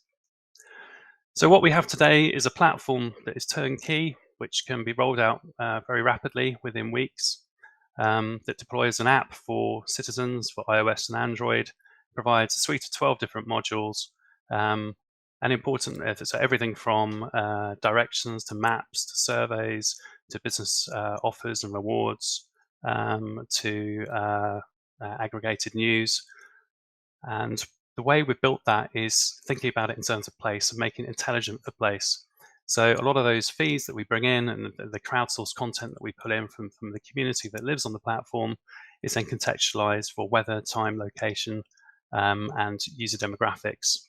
And that means that when we look at the communications channels that the system can use, or we can then start plugging into IoT, notifications, the app, and email as well. So we're engaging across all sorts of platforms at the same time in a coordinated fashion. And all of those groups are then incentivized to use the platform. So we have here, you can see a dashboard for businesses when they can log in independently, go in, set up their own accounts, publish events, publish alerts and notifications to targeted users and so forth. And all of that is measured and monitored so they can see exactly how well it's doing. For the council, we provide mobility updates, bin collection data, proprietary data through the platform based on what's available. And we also provide rich media content too. So when you think about building relationships between citizens and businesses, businesses can also supply business videos that go as part of their profile, which was really useful, for example, during COVID and the pandemic and how businesses adapted to this. And we also look at it in terms of building a very rich, high-definition picture of the local area. And I'll come on to some of the implementations we're doing at the moment. But our platform provides over 30 different graphs linked into everything from footfall to demographics to offer collection and so forth. Everything that the platform offers. And importantly, in some of the work that we're doing in South London at the minute with Croydon Council, we're also linking this into embedded IoT footfall counters. So this is an example of how this is being rolled out. Our platform, Lakiva, has been rolled out in South Norwood in London. You can see that it's totally customized for the local area. Our belief is that local citizens buy into where they feel they belong. And so, we build the platforms around this rather than, for example, council wards or particular council boundaries. We publish that, promote it, but importantly, everyone's given the opportunity to engage with it. And again, in South London, we're rolling out more than 200 IoT sensors. So that's infrared sensors for businesses and radar for public areas to then be able to establish what the footfall is, what the impact of the content being published on the platform is for public service, but also for businesses, and then assessing the benefits through footfall. So in future, where do we see this all going? And I think people have echoed this already in terms of earlier presentations, but we see a future where citizen engagement is personalized. It has to be to make that content relevant and to engage people properly. Data should be owned by the community, and we should be establishing data pools that are local, that can be leveraged for local citizens, for the benefit of local citizens, and that there should be a joined up data-driven interface that looks across engagement as a whole, that's not just app-driven or web-driven or display-driven, but it's treated as a uniform interface for the city that can be provided by a platform such as Lakiva. And if we do that right, then I'd just like to finish on this quote, which I love, and it's by Jan Gehl, a Danish architect, who said, "A good city is like a good party. People stay longer than really necessary because they are enjoying themselves." That's actually what we're seeking to do today. Thank you.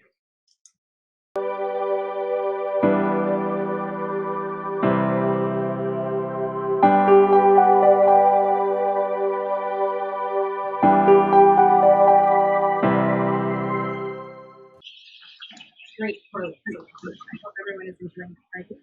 That was a quick fast forward to what the future of our cities can hold. Thank you to all of our presenters. And I'm delighted to bring all 4 presenters to our virtual roundtable. And I'd like to ask them a few burning questions after their insightful presentations. But for the audience, please don't forget to use the Q&A chat box on the platform to send your questions, so we can take questions from the audience. My first question is for Mr. Schulman and Mr. Hobbs. I'm happy to as well. Oftentimes, projects come before policy. Should these prioritize maintenance and operations of existing system and services rather than build new physical infrastructure?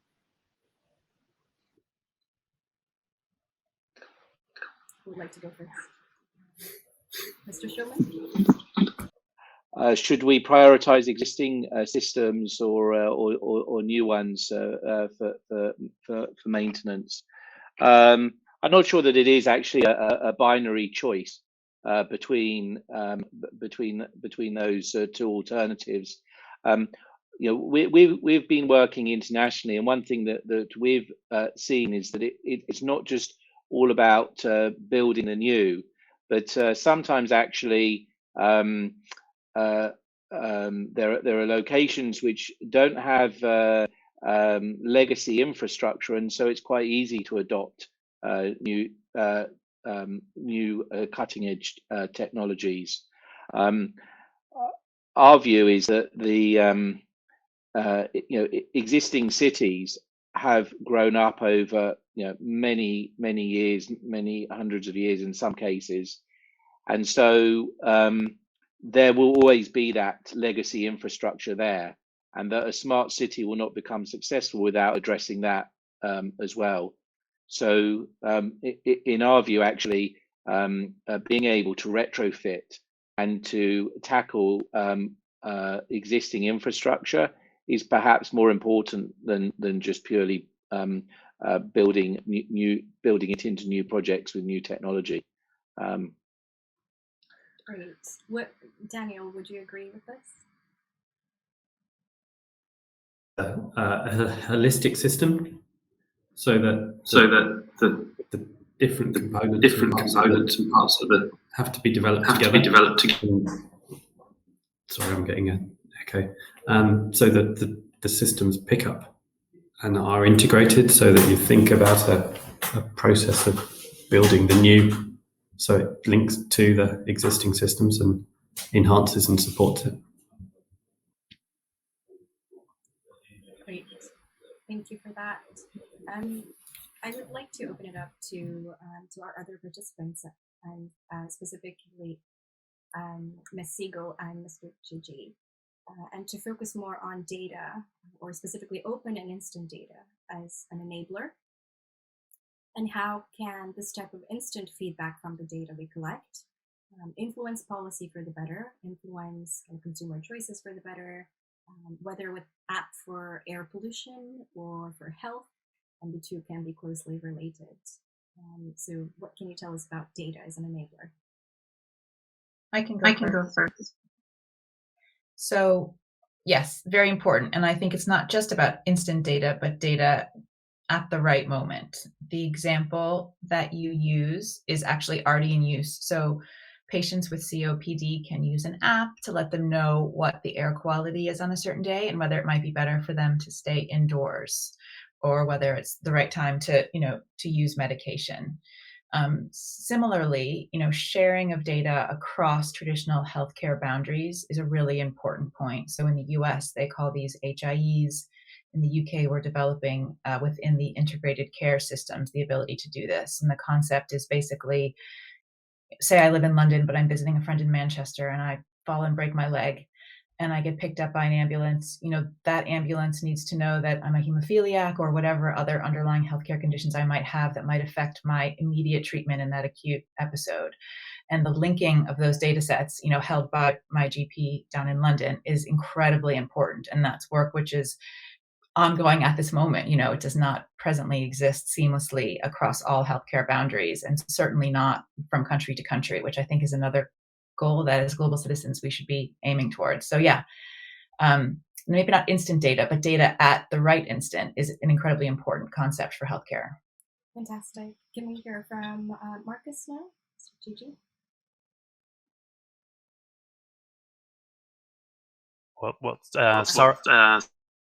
Hi, I'd like to echo what Sarah was saying, which is the importance of making data active. So it's all well and good collecting this data, for example, from sensors, from devices, from other sources, and holding this in a data lake. But turning this into something useful is really important. And looking at, for example, some of the work that we're doing at the moment, for example, footfall in towns and cities. Yes, we can collect that. We can use that to measure and identify trends. But once we have the trends, what do we then do with it? Can we do anything that's based around predictive work or predictive insights that can then inform stakeholders of a town or city what might be coming next? Or can we, at that time, as Sarah was saying, make interventions that will then are timely, that can then change people's behaviours in a positive fashion?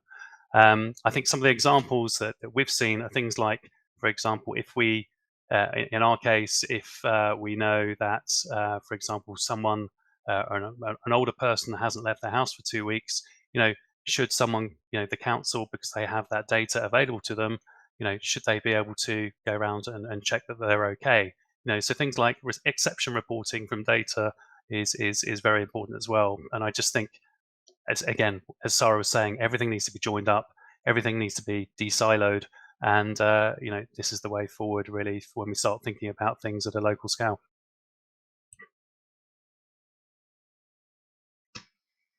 Absolutely. It's all about a holistic approach, as we've heard from other speakers as well. We have a question from the audience, specifically related to the healthcare aspect, directed to Sarah. With the shift in medical services that Sarah has described, do you think that we will see a reducing number of medical institutions or medical staff in the future? Not anytime soon, I don't think. Medical staff is, one of the big constraints on ability to care for our populations right now. So I think it will be some time before we feel like we have extraneous doctors, nurses, etc. Now, obviously, this varies a lot from country to country. You'll find, many more doctors per head of population in Germany than you will in the UK, and there's lots of different reasons for this. And also, there's global mobility amongst healthcare professionals. So people may choose to go live somewhere sunny, or somewhere where the pay is better, or somewhere where they have family or friends. So I think that at a point in time, healthcare training will be democratized and the profession will sort of spread out, if you will. The things that we talk about now are getting every professional to work to the top of their license, whatever that skill set may be, which allows all the other professionals to then work to the top of their license, which allows more people to do more things. So yes, there may be a point in time when we put more responsibility on patients, more things are automated, we get a lot more from data, but I think it will be a long time before we can start shutting medical schools down. So not so much decreasing the number of staff or institutions, but perhaps changing and refocusing their roles and their responsibilities in the future with technology in mind. Exactly. Great. Let's ask a question now to Daniel on urban mobility. if you could let us know about some of the greatest unsolved challenges related to the movement of people or overall urban mobility, and where we're at in terms of solving them. Perhaps pick one.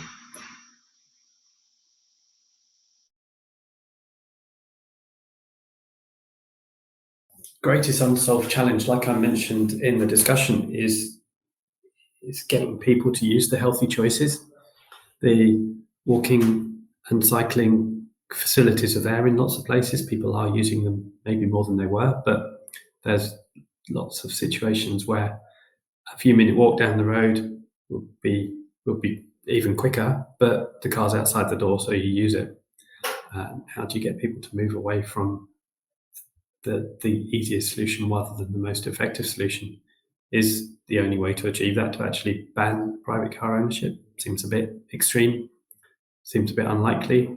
So we need to find some alternative way of working around how people make their choices and influencing how they make those decisions. Right, that ties into our conversation about health and how to incentivize healthy choices first. I'll move now to Wikiva and BlockDocs. Your company's experience has been very interesting, and it really covered, the ownership of data by the community, for instance. But if data is owned by the community, where does the responsibility in updating, maintaining, using the data in an appropriate way, where does that responsibility lie? Perhaps we can hear from Marcus first.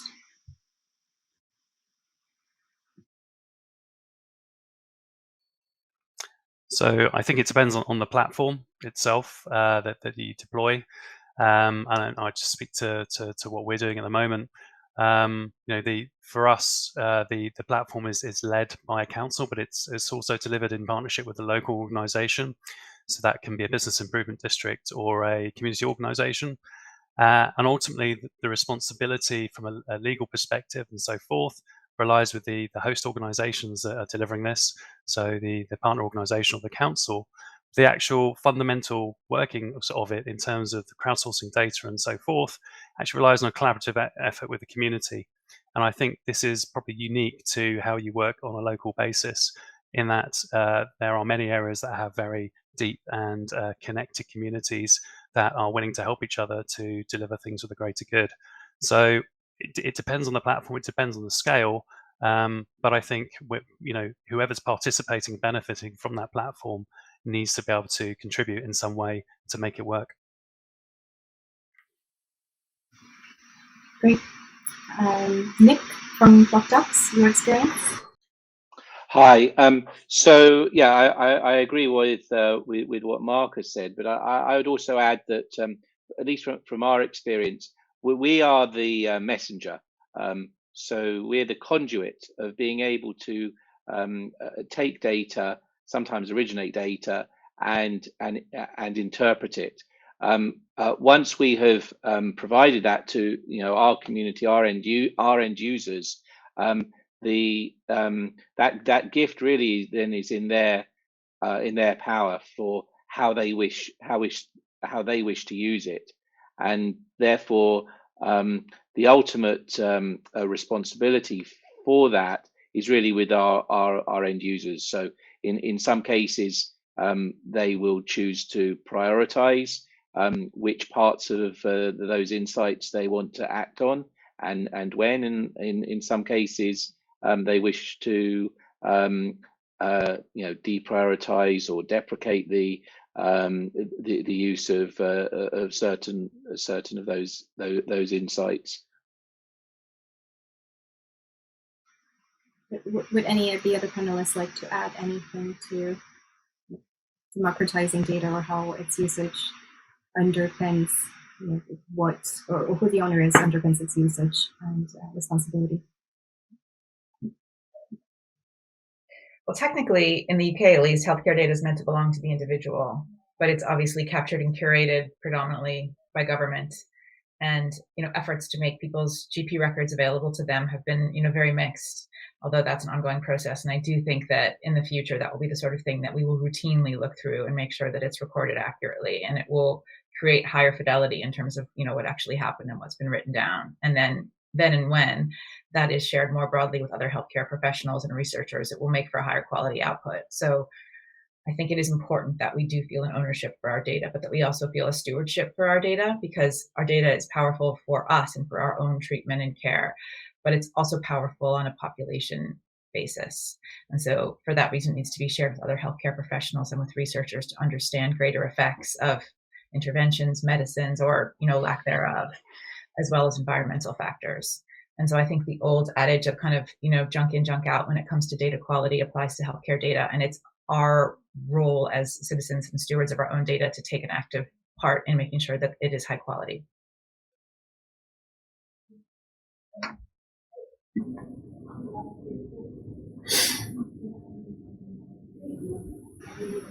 Great. I think that really ties it all in terms of the ownership of data. It's not just about ownership, it's about stewardship as well. And the responsibility lies in kind of the user as well as the owner of the data. I'd like to kind of add one of the last questions for the entire panel. If the future for our cities and our citizens is hyper-local, is this the aftermath of the COVID-19 pandemic? Have we become more acutely aware of our community, the resources around us, of our kind of customized experience as a consumer or as an individual? So is the future hyper-local? We can start with anyone who wishes to take that on first. Sure, Marcus. So I think the way the pandemic has affected communities is that people have probably had a deeper appreciation of where they live. Many people obviously stayed local to their houses instead of commuting into cities, or commuting to their place of work. And so people have stepped out their doorstep, probably engaged with businesses they've never really engaged with before, gone to green spaces they've never really been to, and enjoyed that probably within their own families in terms of getting out and experiencing the environment around them.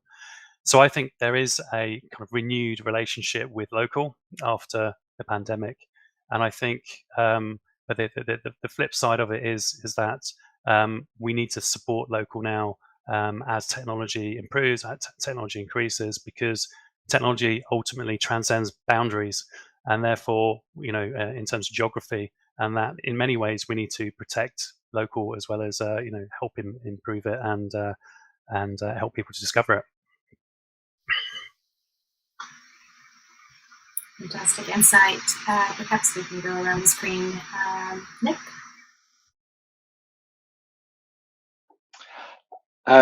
Yes, so speaking from a European perspective, what I find, I guess, fascinating from that question is that historically European cities have always had to, in a sense, reinvent themselves through the ages. And I think that what the pandemic shows us is that we're going through a similar period at the moment.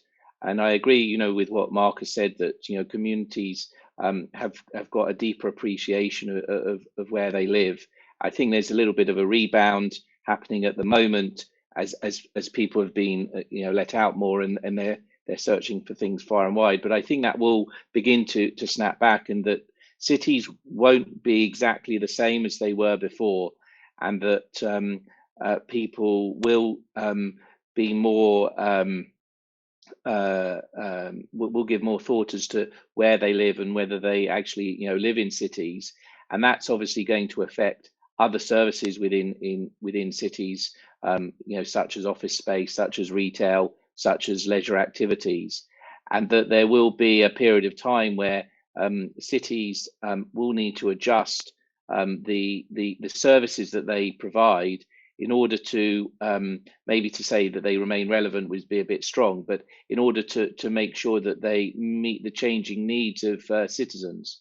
And so I think we are living through some very interesting times, and it will be a really, you know, incredible, not just to be a passenger in this, but also a participant.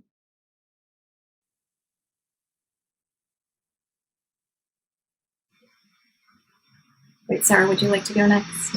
Healthcare services have always been relatively local. You know, your GP should be close to you, even your nearest general hospital. When you get into tertiary and quaternary services, they are more centralized for good reason. You know, there's fewer people who can treat those things and they are rarer.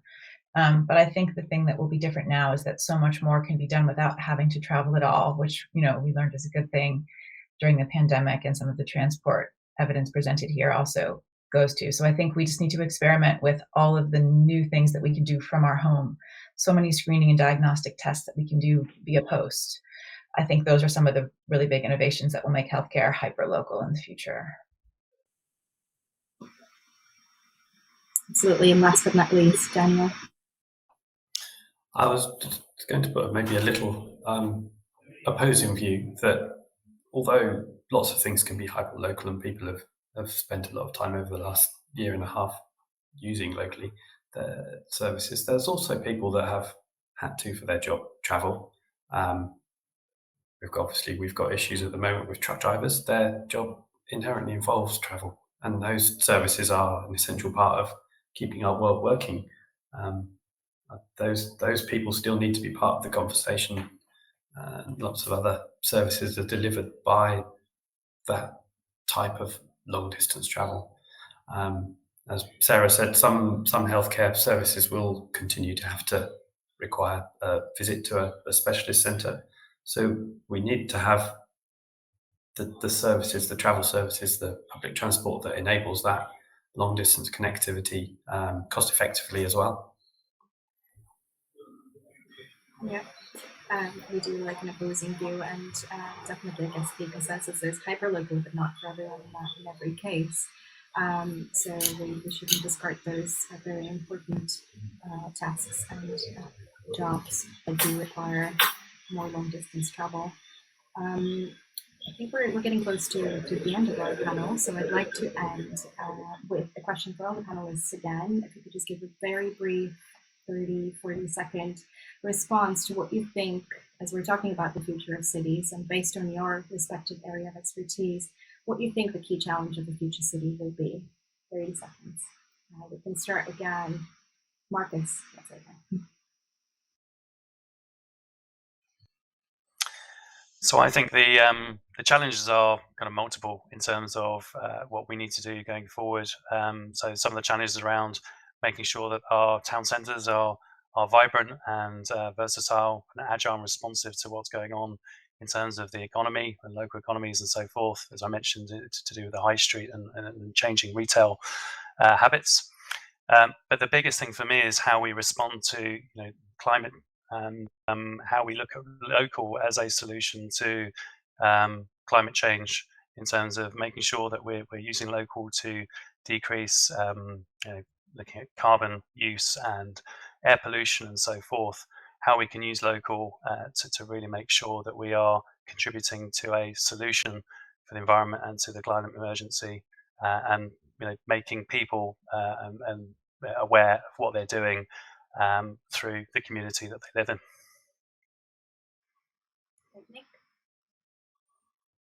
I would echo what Marcus has just said. As I mentioned in my presentation, cities don't exist without buildings. That's essentially what defines them. And we know that buildings are the gas guzzlers of the real estate industry, responsible for about 40% of carbon emissions globally. So being able to mitigate the impact that buildings and therefore cities have on the environment is probably the biggest challenge facing cities today.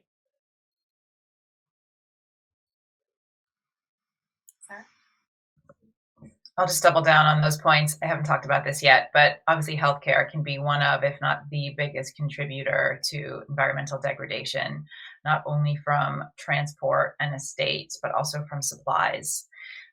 So, those first two things are things that we can greatly mitigate by modernizing and minimizing our estate and minimizing and modernizing our transport. So that is something which I don't think you know, in our European practices, I see this now. It's not the top of the agenda for our healthcare clients yet. And there's obviously huge other pressing issues, which I spent most of today talking about, but it also needs to be right on top.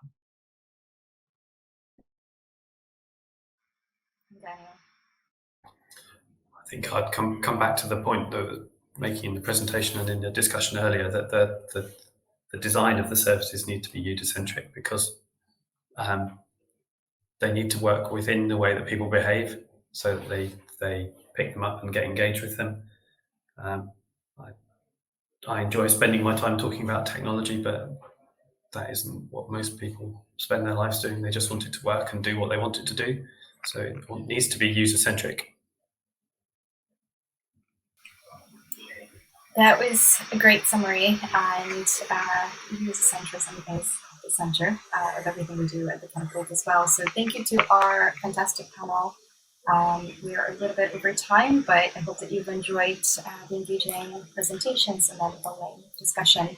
We now have a better understanding as to how modern cities are changing, growing, and prospering, and what the future holds for us, urban dwellers. The future is bright, but it has its roots in the present, as we know, and we must protect our communities, as just discussed, our built environment and urban infrastructure, in order to create more opportunities for more efficient and, most importantly, healthier and more sustainable way of life. Thank you again. We'll now take a 17-minute break before hearing from innovative solution providers on their company and how they could help us move towards this brighter future we just discussed. We'll hear from Grid Smarter Cities, Hello Lamppost, Talensa, C-Sense, and Urban Airport. Stay tuned after the 17-minute break. Thank you again to our panel.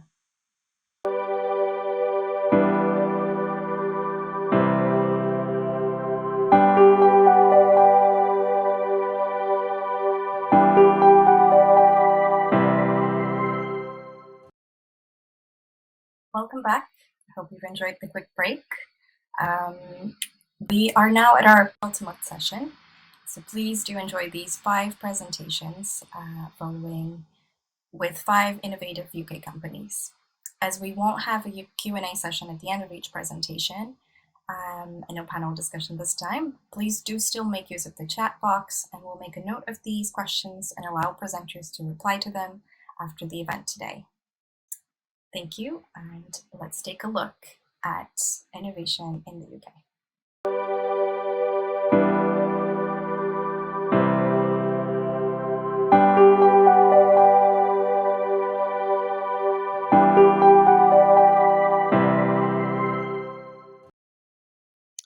Good afternoon, my name's Julian Wrigley. I'm the Chief Operating Officer for Grid Smarter Cities based in the UK.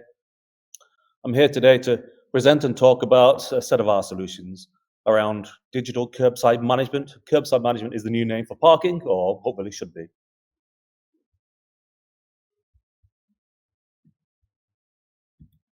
So what do we do at Grid? So we work with the commercial vehicle sector.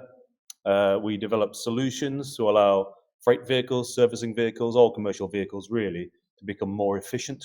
At the moment, they are first come, first serve when it comes to finding somewhere at the curbside to park.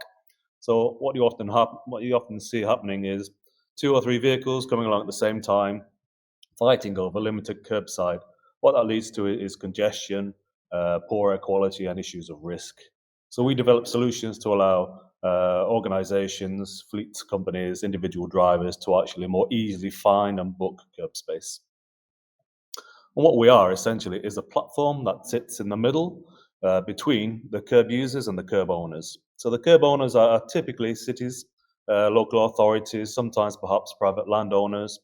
The curb users, we target not the car drivers themselves, but commercial vehicle operators. That's freight and logistics, delivery companies, servicing, maintenance vehicles. What we do is we allow the curb users to more easily find and book or use a permit to use available curbside. And if the city wants to do it, they can also charge for it. So those curb users can actually pay for the privilege of using the curbside.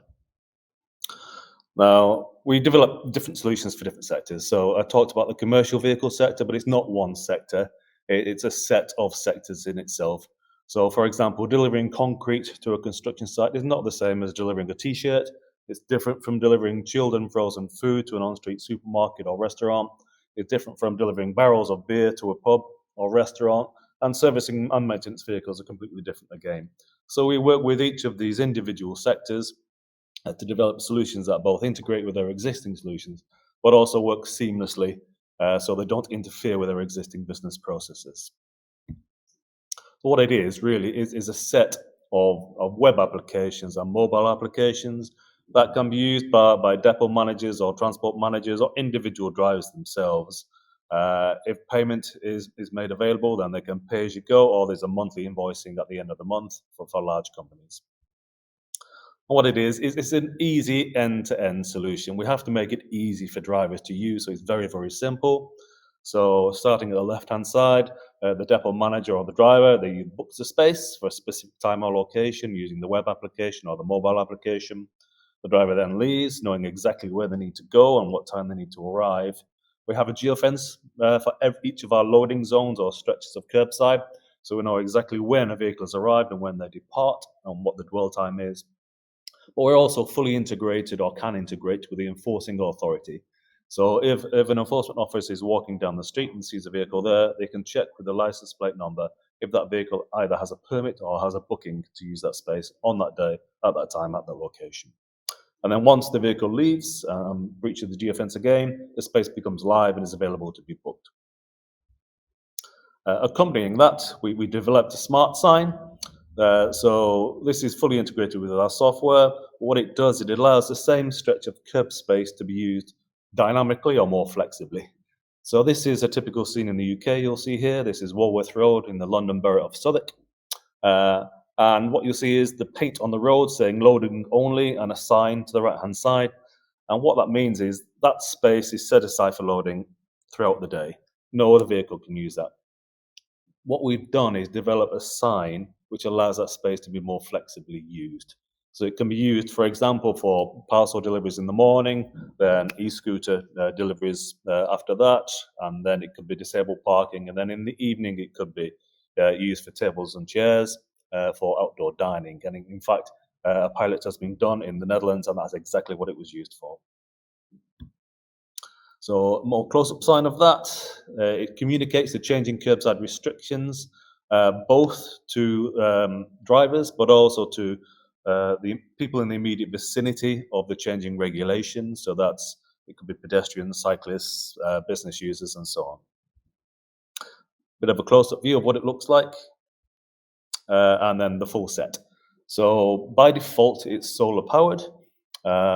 We can actually connect it to the mains power if required as well, but normally it's just completely solar powered and independent. Accompanying that, we have a set of 5 software solutions. The easiest to understand is what we call a bookable loading bay. So a loading bay is a loading zone. It's an area of curbside that commercial vehicle drivers, delivery drivers can normally stop and use to deliver their goods. What we do is, rather than having a first come, first served approach, we allow those drivers to book that in advance. So we time slice it and allow people to book either one or more contiguous slots. Another solution we've got is a little bit more difficult to understand. It's got a virtual loading bay. What this does is it creates a loading bay in areas where loading is not normally allowed. So this is used in extremis, so it's not the usual use of this. But let's say you've booked your curbside space, you turn up and there's somebody parked there illegally. In that situation, there's a button in our app for the driver called Rogue Vehicle. They click that and it does 2 things. It informs the enforcement agency to come along and enforce the illegally parked vehicle, but it also spins up another loading bay virtually. So there's no signs, we don't change the paint or anything like that. These are in locations that are pre-agreed with the city authorities, so that in this circumstance, you need to give an option to the driver. The driver's tried to do his best. He's tried to conform with the regulations and the laws. He's made a booking, but somebody's parked there illegally. What do you want them to do? So it gives them an alternative. Accompanying that, in certain areas of curbside, you might be time limited. For example, in central London, you normally have 20 minutes or 40 minutes limits to how long you can stay there. So we have what we call a virtual loading extension. It's a bit like a parking extension. So if you use a pay by phone parking app, after 1 hour, you might get a text which says your parking is about to run out in 5 minutes, would you like to extend it? It's exactly the same as that, but for loading and other commercial vehicles to use. And then we have a zonal approach. So rather than having individual spaces or individual stretches of curbside, a city can actually draw a zone around an urban centre, and it's basically giving a digital permit to a set of users who are registered and pay for that privilege. They pay for the permit and they're allowed to use certain sections within that area to load. At the same time, the city has an option to allow them to actually extend automatically the permitted loading time up to a certain limit. So it might be 20 minutes, you can extend it to 40 minutes or 60 minutes, and the city can say, no, that's it. After 60 minutes, you need to leave. But what it means is we can monitor all those vehicles in that area and monitor all the times they enter and leave. The other thing we've got more recently is as a PUDO, a pick-up and drop-off zone. So this is kind of in reaction to the increase in both ride-hailing and the pick-up and drop-off of hot food deliveries, which has increased, almost doubled in the past 12 months in the UK. So this is where you have little microtransactions, though the cars, the vehicles might only be there for a few minutes. But again, it's a zonal-based approach where we can monitor usage and we can digitally issue permits. We work with cities before we deploy to identify and risk assess all the locations. So this is a service accompanying our software and hardware solutions. An example of that, this is in London.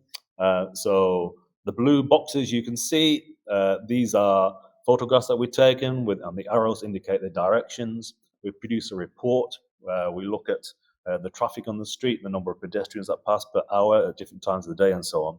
And we look at all the different regulations that apply. We create a risk assessment and an impact document. And then we work with the city authorities to determine the hotspot locations for these areas, if we can produce a bookable loading bay or a virtual loading bay, for example. Some case studies. The first pilot we did was with the city of Sunderland in the northeast of England. It's a city of about 350,000 people. We worked with DPD, the parcel delivery company. They have about 15% market share delivering parcels in the UK. And DPD approached us and said, we have an issue delivering parcels. We can never find a loading zone in the morning. We're getting a lot of fines for having to park illegally. So we worked with them. They use our booking solution. DPD actually measured the data and measured the results. And what they found was that using our software, their delivery drivers are 20% more efficient. What that means is they can deliver the same number of parcels in 20% less time or using 20% fewer vehicles. As a result of which, the sponsor from DPD was head of innovation for DPD globally. He now works with us and we're working on other case pilots and studies in London. This is the Southwark one I mentioned earlier. So these are about to be deployed in the next month. This is a fully integrated sign, integrated with the software. So on the sign interface here, you can actually see the booking information. So VRM is the vehicle registration mark or the license plate number and the times that they booked it. If nobody's used the software before, there's a QR code for them to download the app. Dublin, so we work with the City of Dublin in Ireland in three very busy areas. We identified the potential for 12,000 bookings per day. Dublin is the most congested city in Europe.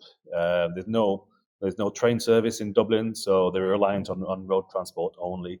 So we're looking to go back there next year. They still have some lockdowns in place as a result of COVID-19, but we're hoping to work with them again early next year. And this is what we're doing in the city of Westminster, which is the busiest part of London. So in the morning, the city of Westminster wants the stretch of the curbside to be used for large trucks to deliver, for example, beer to pubs. And then in the afternoon, it switches to smaller vehicles for the parcel delivery sector, for example. And then in the evening, it's an EV charger perhaps for taxis, and then some al fresco dining. We also work with the construction sector, which is completely different from the parcel sector. So what tends to happen with construction is all the deliveries are time sliced. So every 15 minutes is the delivery into a construction site. What happens is all the vehicles turn up and get as close as possible to the construction site, because if they are late and miss their time slot, they are fined. So they get as close as possible and then drive around in circles for an hour, 2 hours sometimes, or park illegally. So what we do is we digitally lift restrictions and allow vehicles to stop and wait, and then they get called into a construction site instead. So it was used for a site in South London called L&Q. It's recently been piloted with Thames Tideway, which is the big £4.2 billion super sewer being built under London. And we've recently been on board with HS2 High Speed 2. It's now a £100 billion project for a high-speed line between London, Birmingham and Manchester. So we've been managing all the construction freight deliveries for the Euston Station development in London. So some of our partners and clients, we're working with the City of Westminster, HS2 and others. Hopefully that was interesting for you.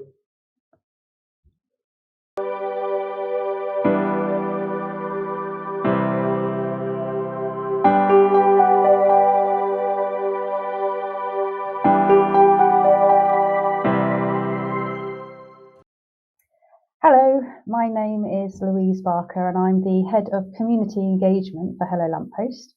And today I'm going to tell you about an efficient and very engaging way to connect and engage with your citizens at scale. So what is Hello Lamppost? We are on-street digital engagement, but what does that mean? So basically we create two-way conversations at scale with the citizens and communities, and we do that by bringing environments to life. So that can be a lamppost, a bench, a tree, a fountain, a landmark, whatever you can see within the physical community that has high footfall or dwell times every day. We can bring that to life, activate it in order to start having a conversation with those passers-by. There's no hardware, there's no software that's required. Everything is via a mobile phone. And the reason it works so well is because we are going to where the people are. We go to them rather than expecting them to find us or log on to a website. And therefore, we're promoting in the moment engagement. So how do we do that? So we look out for objects, as I say, in high footfall and long dwell time areas. And then we will place instructional signage, fairly temporary signage, on or close to that object. And that will have a very clear instruction. It will say something like, "Hi, I'm a talking bench, chat to me here." And there will be a mobile phone number available and a QR code. If you text Hello Lamppost to the mobile phone number, you are directly into a two-way text conversation with that object. If you scan the QR code, it sends that first text for you, and then you're having a conversation. The default is mobile phones, and the reason for that is because that is the most inclusive medium. It means that theoretically we can connect with 98% of passers-by to have a conversation, but it is also available in Facebook Messenger and via WhatsApp.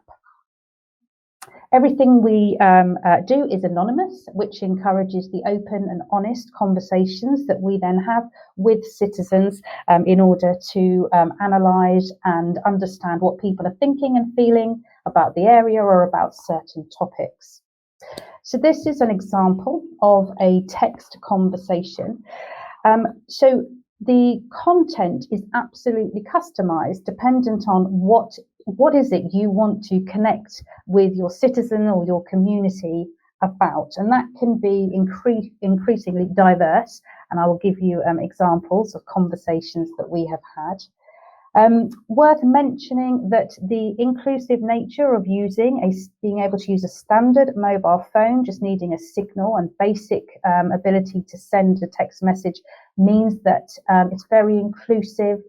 We do connect with 7 to 91-year-olds. We're particularly good at younger audiences, 15 to 45-year-olds. And where we've measured a third of the engagement that we have is minority audiences, and we tend to increase engagement for municipalities by about 40% on average or more. So whilst we're having these AI-driven text conversations with passers-by, we are collecting the data and analytics in real time in order to understand the sentiments and the opinions and the levels of engagement that we are having with the community to draw conclusions and understand and be able to make informed decisions of what next steps are. The customizable nature of an installation means that we can do a survey with one conversation and understand what feedback and sentiments are of that community. And then we can change that conversation to be a you said, we did type conversation. But everything we're doing is always based on the objectives and priorities of the company that we're working with. And we also then do deep dive reports at the end of a specific conversation in order to say these are the conclusions that we will draw. And we also have the ability to export the raw data into your systems in order that you can then analyze that data as well.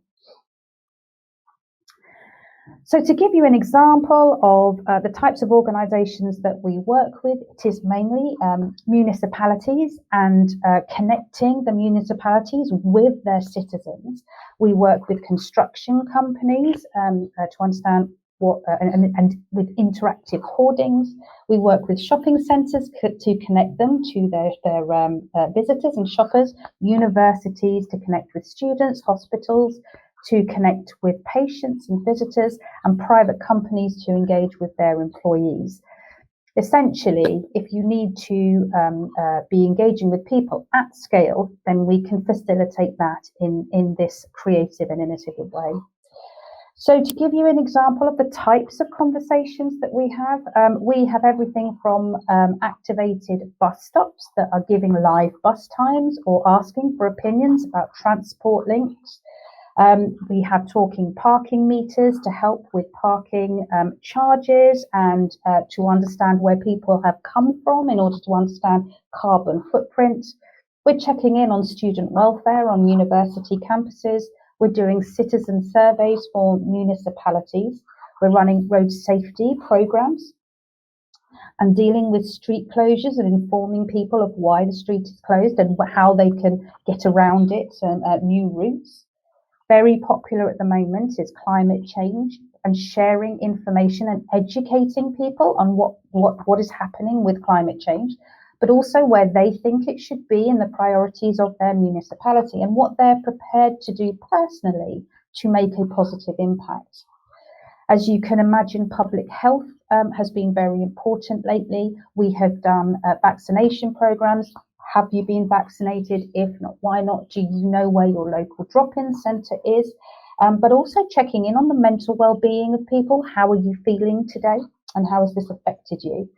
We work with the UK's Environment Agency to build knowledge and promote awareness and self-help for flood resilience.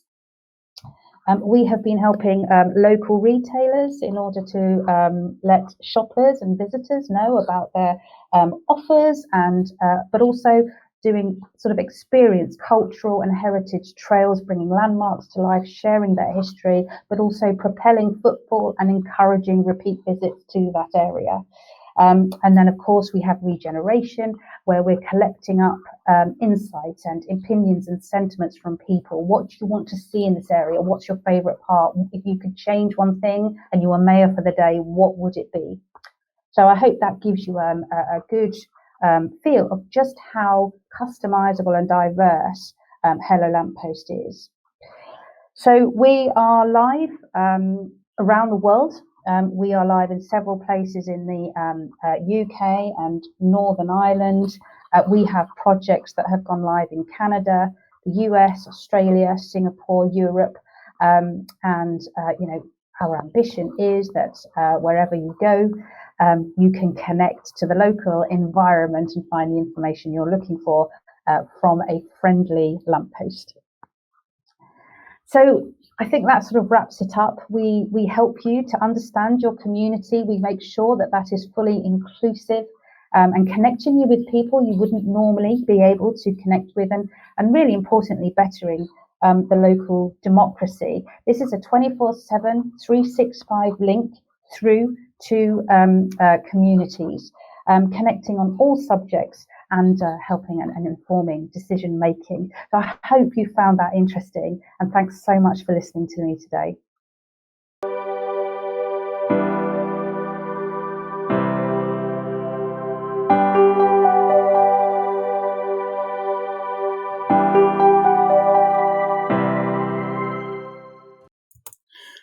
Good afternoon, everyone. I hope that you're enjoying the event and finding the presentations as engaging as I am. My name is Nigel Harris, and I am the Global Account Manager for Telensa. We are the world leaders in smart connected streetlights. A little bit about Telensa. We're headquartered in Cambridge in the UK, with offices in Atlanta in the US and also in Sydney in Australia. We have experience of over 15 years of deployment of our street lighting solutions. We were formed in 2005 and have a background in radar technology. We hold ISO accreditations.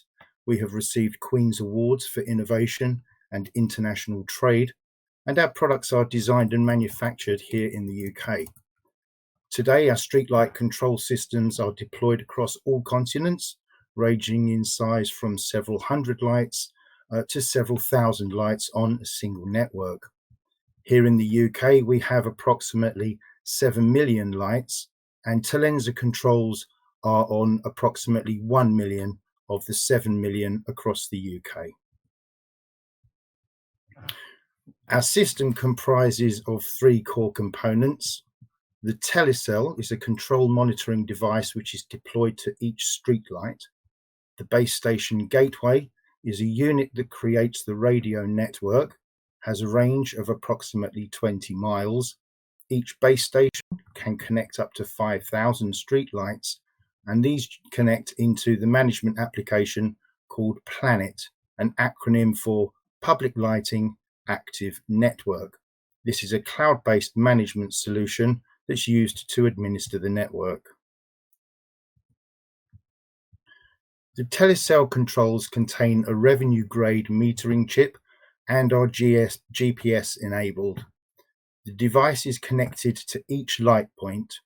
They control the switching on and off and the dimming of the light. They record and report electricity usage, voltage, and a range of other metrics. They report faults and send alarms when they occur, identifying the exact location of the error, and this improves network performance and will reduce maintenance costs. The base station gateway creates the radio network on which the telecells reside and through which the telecells communicate to the CMS. A base station has a range of up to 20 miles, and the signals overlap to build redundancy across the network. Each base station can connect up to 5,000 controls, and the base station can be installed to a pole usually within the hour. The system is ETSI approved for European telecom standards. In this illustration, this is of a town in the UK called Ipswich. It's in the east of England. In this instance, the town has approximately 18,500 lights. We have deployed 6 base stations around the town, and that connects all 18,500 lights to the CMS. We've also deployed radar to count traffic and apply adaptive dimming programs which allow lower light levels to reduce power consumption during non-usage times, which has a knock-on effect to also significantly reduce carbon emissions. Planet CMS offers a complete performance visibility of your street lighting network. A CMS enables all lights to be controlled and managed centrally, reacting quickly to changes in conditions and lighting policies. We integrate with asset management systems, fault management systems, and also building management systems. We are TOLC certified, which means that our CMS is able to integrate gateways and controls that may be provided by other suppliers. We also provide comprehensive training and operations support to the customer's street lighting teams.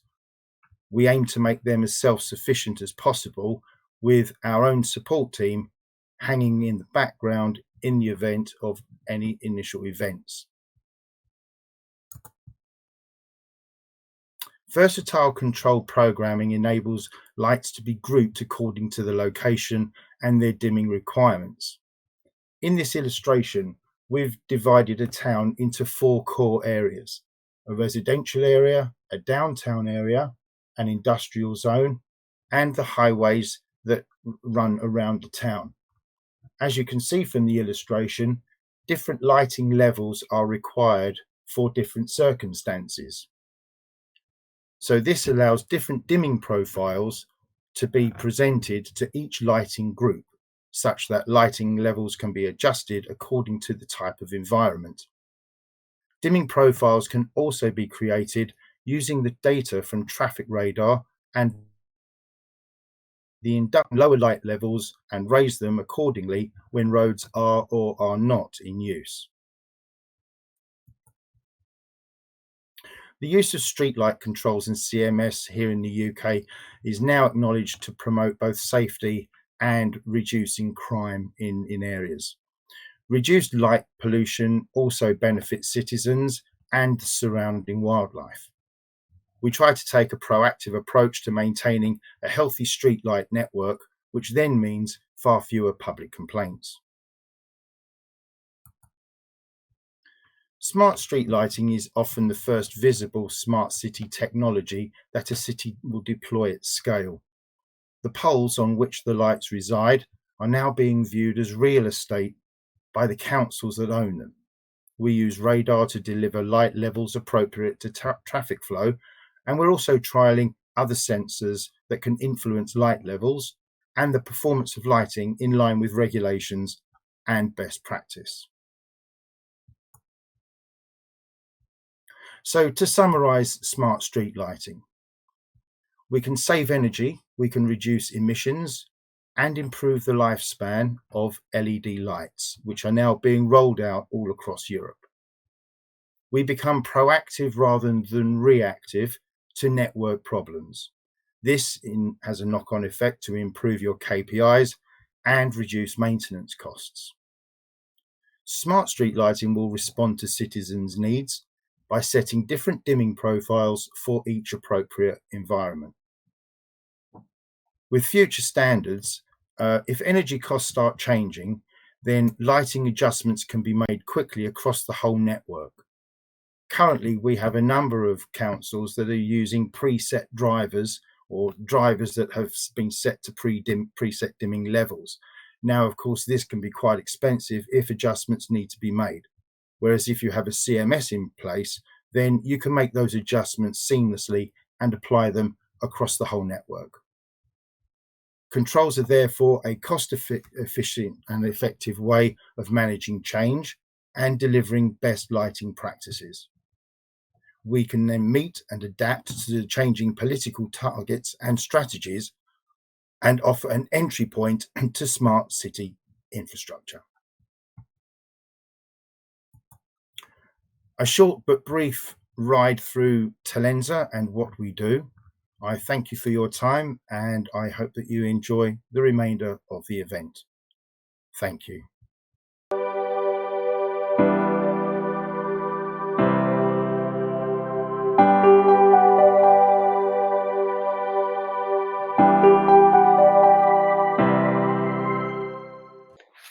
My name is Stuart Bloomfield and I am the Chief Development Officer for Urban Airport. I'm very happy to be speaking to you here today as part of the Baltic Smart Cities event about the exciting new era of urban air mobility and how this new era in aviation will demand a totally new type of infrastructure. I'd just like to start off a brief introduction. What exactly is air mobility? As it says here, we create and operate drones for airports for drones and eVTOL. eVTOL stands for Electric Vertical Takeoff and Landing. eVTOL aircraft can take off and land like a helicopter without the need for a runway. How they differ from a helicopter is they utilize what's known as distributed electric propulsion to multiple smaller rotors. each driven by individual electric motors. This means that you have a much greater level of redundancy, so they are therefore safer, and they are up to 100 times quieter than a mechanical helicopter. They are also zero emission. What this means is this new technology will allow us to open up the skies for passenger and cargo to move around our smart cities of the future. To tell you a little bit about us at Urban Airport. Urban Airport is a UK-based startup committed to designing, developing and manufacturing the ground infrastructure required for future urban air mobility. Our mission is to remove the largest single constraint to sustainable air mobility, i.e. the lack of infrastructure. Lack of infrastructure is the largest single barrier to the adoption of urban air mobility within our cities. By building the infrastructure today, we can enable low-cost, ultra-convenient urban mobility that will also help us to meet climate targets. Firstly, just like to touch upon the main markets. Passenger is the one that most people are aware of. It's what most widely talked about within the market, and it's also the one that receives the most press coverage and the largest share of the public imagination. This is what is usually being referred to when people mention flying cars. Passenger air taxi services may be further subdivided into regional air mobility between two urban centres, or perhaps an urban area and another form of transportation, such as an airport, or an urban area and a rural area. Secondly, within our larger cities, it will take the form of air taxi services. These will be scheduled ride-share services between urban airports within a city. After that, we have logistics. Logistics aircraft come in a wide range of sizes and payloads, from small autonomous delivery drones to much larger cargo and logistics fixed-wing aircraft being developed for longer range deliveries. The logistics drone eVTOL market is set to revolutionize the supply chain within and between our cities, targeting both the first and last mile as well as the middle mile sectors. Thirdly, we are developing an urban airport version called Resilience One for use in disaster emergency management situations to provide an emergency response where traditional infrastructure has been damaged in order to support disaster relief operations. Next, in terms of where the industry currently sits, 2021 has witnessed an explosion in investment into the eVTOL industry. The global eVTOL and drone market is estimated to be worth over $1 trillion by 2040, according to reports from Morgan Stanley. However, NASA estimates that more than 70% of the potential urban air mobility market value is dependent upon the installation of infrastructure. The Advanced Air Mobility Investment Dashboard, which is published by the Lufthansa Innovation Hub, records over $5 billion in disclosed funding already so far in 2021. However, less than 3% of this amount has been invested into the infrastructure. The graph on the slide shows the Advanced Air Mobility Index, which shows the number of orders publicly announced to date. These are orders for actual vehicles. This shows that the interest is not coming only from investors, but is also translating into thousands of actual industry purchases. In terms of timing, the eVTOLs are expected to be commercialized in the next 3 to 5 years, with plans to launch commercial air taxi services in 2024. The logistics market is further ahead, with small autonomous drones already undergoing a large number of live test beds worldwide. These aircraft will cut delivery times and allow access to smaller markets. To bring all of that back to Urban Airport, you might be asking yourself, how are we going to do that? The answer is that we are already doing so. In January of this year, 2021, we were selected as one of the winners of the UK government's Future Flight Challenge, which is organised by UK Research and Innovation. The funding grant was awarded to develop aviation infrastructure and systems to enable urban air mobility. Urban airport infrastructure will also support other modes of EVs, including bikes, cars, and scooters, and will become not only an eVTOL agnostic hub, but also an EV agnostic hub. We will be building the world's first urban airport in Coventry in the UK early next year. The development, this is a render of the inside, will be called Air One. The ambitious Air One project will bring together industry, government, and the public to demonstrate how to unlock the potential of sustainable urban air mobility to holistically decarbonise transport whilst providing seamless passenger journeys and deliveries. We will also invite a guest list of VIPs, city authorities and investors to join us at Air One and experience air mobility for the first time. In addition, students from around the world, around the UK rather, will be invited to visit to stimulate their awareness of STEM and inspire them to help create a brighter and more sustainable future. We have research partners at Coventry University, and with them we aim to further the public understanding and acceptance of this new technology, which is a key factor to its ultimate success. We further plan to showcase how our technology can impact local communities. Each urban airport has the potential to create many new jobs, including in drone technology, research and development, real estate, and STEM. The eventual network of sites will create a new booming urban air mobility sector, including manufacture engineering, communications and site management, thus supporting a smart cities green economic programme. To recap and conclude, I would like to highlight again the key USPs of our unique technology. Our cost-effective, compact design can allow this exciting new form of transport to be integrated into our smart cities and combine with our existing transport and logistics infrastructure as part of consolidated citywide multi-modal networks. We provide a single point operations hub, providing aircraft command and control, charging and refueling, and passenger and cargo loading. Our design is both vehicle and infrastructure operator agnostic to accommodate the maximum amount of flexibility for the full range of future potential operators and partners, including airports, cities, real estate owners, transport operators, and logistics distribution centres, among many others. Additional flexibility is provided by the possibility of being on or off grid, of being both scalable and modular, meaning also that urban airports can be upgraded in the future to meet changing user needs. Our infrastructure can also be deployed in almost all possible sites within a smart city, including floating and rooftop versions, and may be moved within an existing site or an entirely new location within a city or countrywide network. Thank you very much for your time.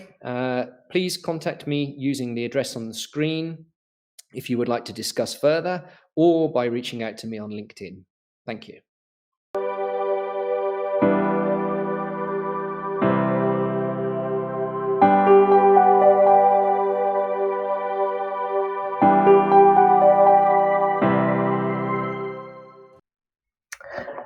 So, hi, my name is Irene McAleese. I'm co-founder of C-Sense. We are a cycling data and technology company based in Northern Ireland.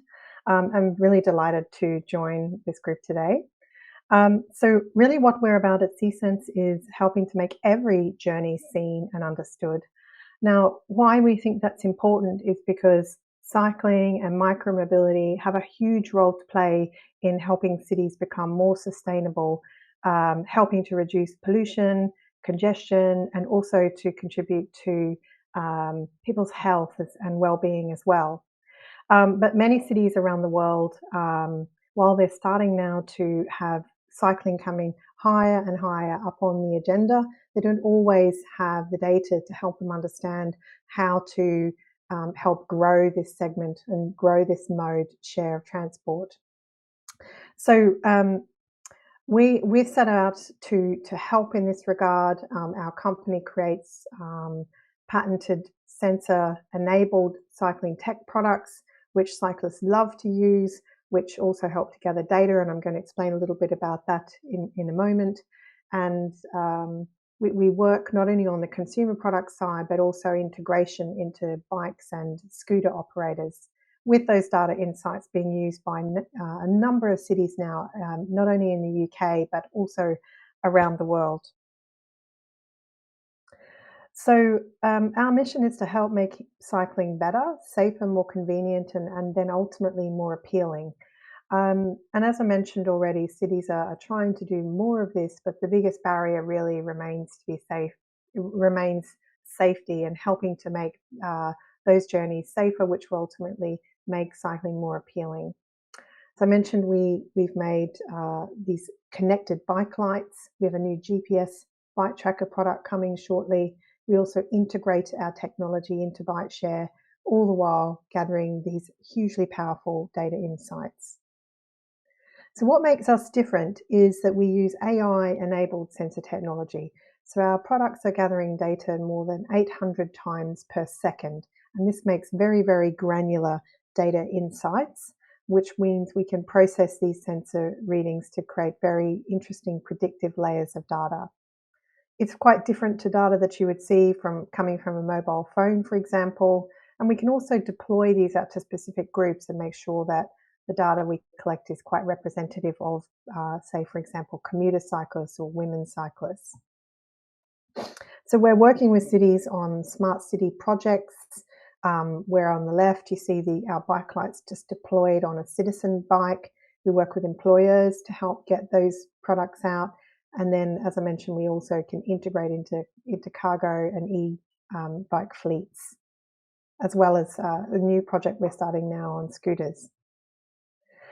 So the sensor technology firstly does bring benefit to the cyclist. It reacts to its environment. The sensors detect those riskier moments like road junctions, roundabouts, filtering in traffic, and they provide a benefit to the cyclist by flashing brighter and faster, increasing their visibility in these times, which actually makes this a really attractive product for cyclists who genuinely want to use the product. And we've won a number of awards just based on the bike light.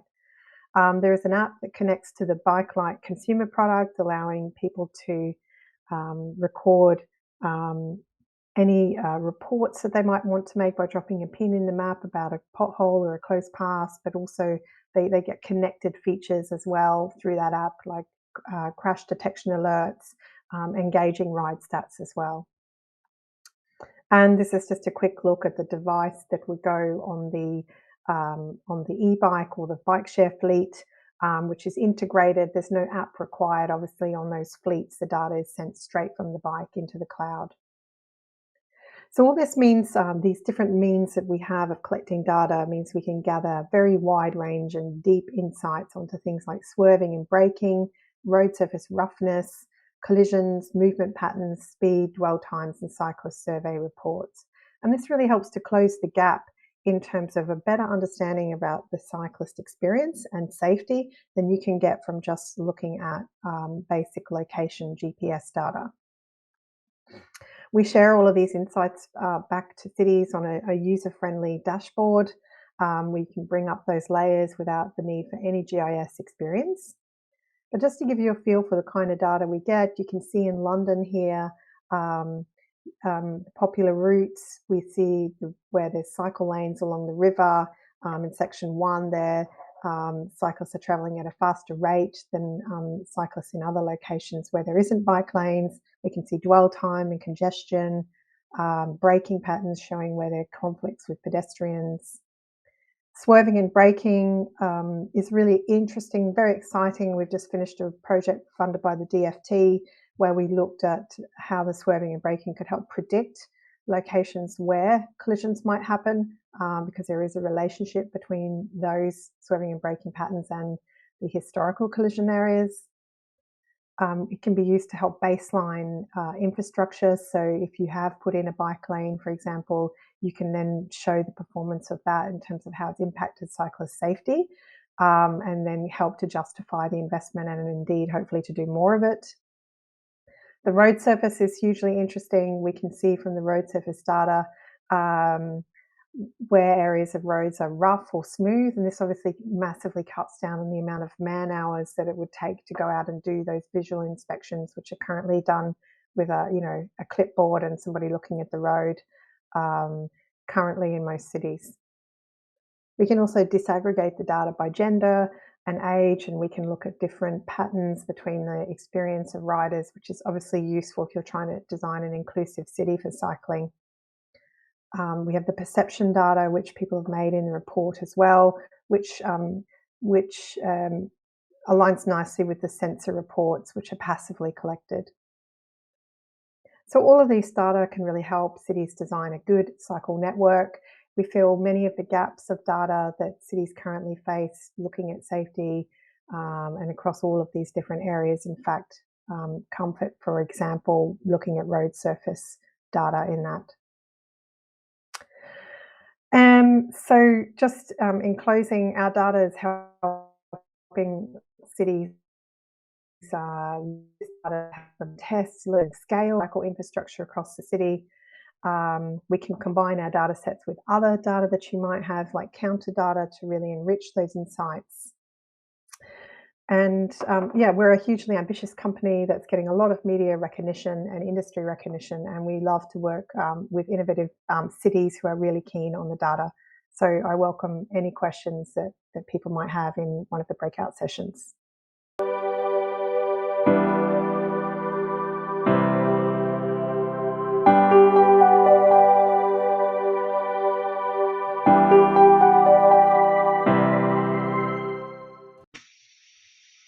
What a tour we've had today during this UK Baltic Smart Cities virtual conference. All around the UK and the 3 Baltic countries, we've seen the state-of-the-art as well as the futuristic design and approaches to urban life. We've learned from our example in Lithuania that putting people at the center is really paying off. Technology may not be self-directed, but it's important to keep in mind who is directing it and for what purpose. The importance of governance and legislation following technology came to the fore with the example from Latvia. Although there may be a lag, it is important for policy to catch up to technological innovation. Estonia showed the importance of integration of innovative initiatives, from energy to mobility to the circular economy, and the importance of international partnership to pilot sustainability programs.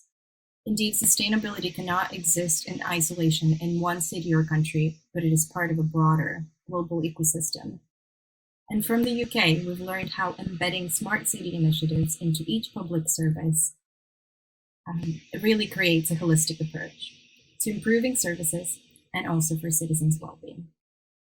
In the second part, we focused on how the status quo of mobility, healthcare, infrastructure, and citizen engagement is changing and what the future holds. It's truly exciting that data-driven insights and lessons can influence better urban policies and bring the agency of data collection and usage back into the consumer, the user, the individual. We've seen that some of the key ingredients for a smart, sustainable, and livable city include strong and accountable leadership, continuous citizen engagement, sustainable relationship with the private sector, measuring and evaluating impact, investing in experimentation and innovation, and learning from peers. I would like to extend, as closing, a big thanks to all of our speakers, company representatives, and discussants. Last but not least, a huge thank you to the team at DIT Baltics behind the scenes who made this event and these connections possible today. We're ending the presentation part of the conference. I hope you were inspired by the UK innovative solution providers from the UK during our last session. This is the start of individual sessions now. For those taking part in the meetings arranged by our wonderful hosts at DIT, so please take advantage of what we've learned today. You should attend the meetings via the personalized link sent to you by the organizers within the next 6 or 7 minutes after a quick break. Thank you again for your active participation today, and I look forward to the opportunity to do this one day again in person as well. Thank you. Who is driving the clean transport revolution? On the road to zero emissions by 2050. With a £5 billion blueprint for cleaner, greener public transport. Which country is ending the sale of petrol and diesel cars by 2030? Invented the lithium-ion battery, is home to Europe's first mass production battery factory for electric vehicles, and is developing the next generation power cells at the world's most advanced open access facility, acting as the global hub for innovation and collaboration in high performance engineering for planes, trains, and automobiles. Where will you find 80% of the world's top motorsport engineers 7 out of 10 F1 teams, the home of Formula E and Extreme E, and has the world's fastest rate of decarbonisation with green grid that powers the whole mobility supply chain. Who is creating the world's first pop-up airports for flying cars and is pioneering wind assistance to ship goods across the world's oceans, reducing fuel consumption of ferries by up to 90%, navigating the Atlantic using AI and autonomous vessels, sailing ahead with high-speed propulsion to net zero by 2050. Where can you find the world's first hydrogen digger, the first ever fleet of hydrogen double-decker buses, the world's first autonomous tractor, and is decarbonising food production with precision robots? Who is propelling the jet zero revolution with the world's first hydrogen aeroplane, and was Amazon's test bed for drone delivery? Where will you find the power behind the world's clean transport solutions? We're the UK and we're ready to trade with you.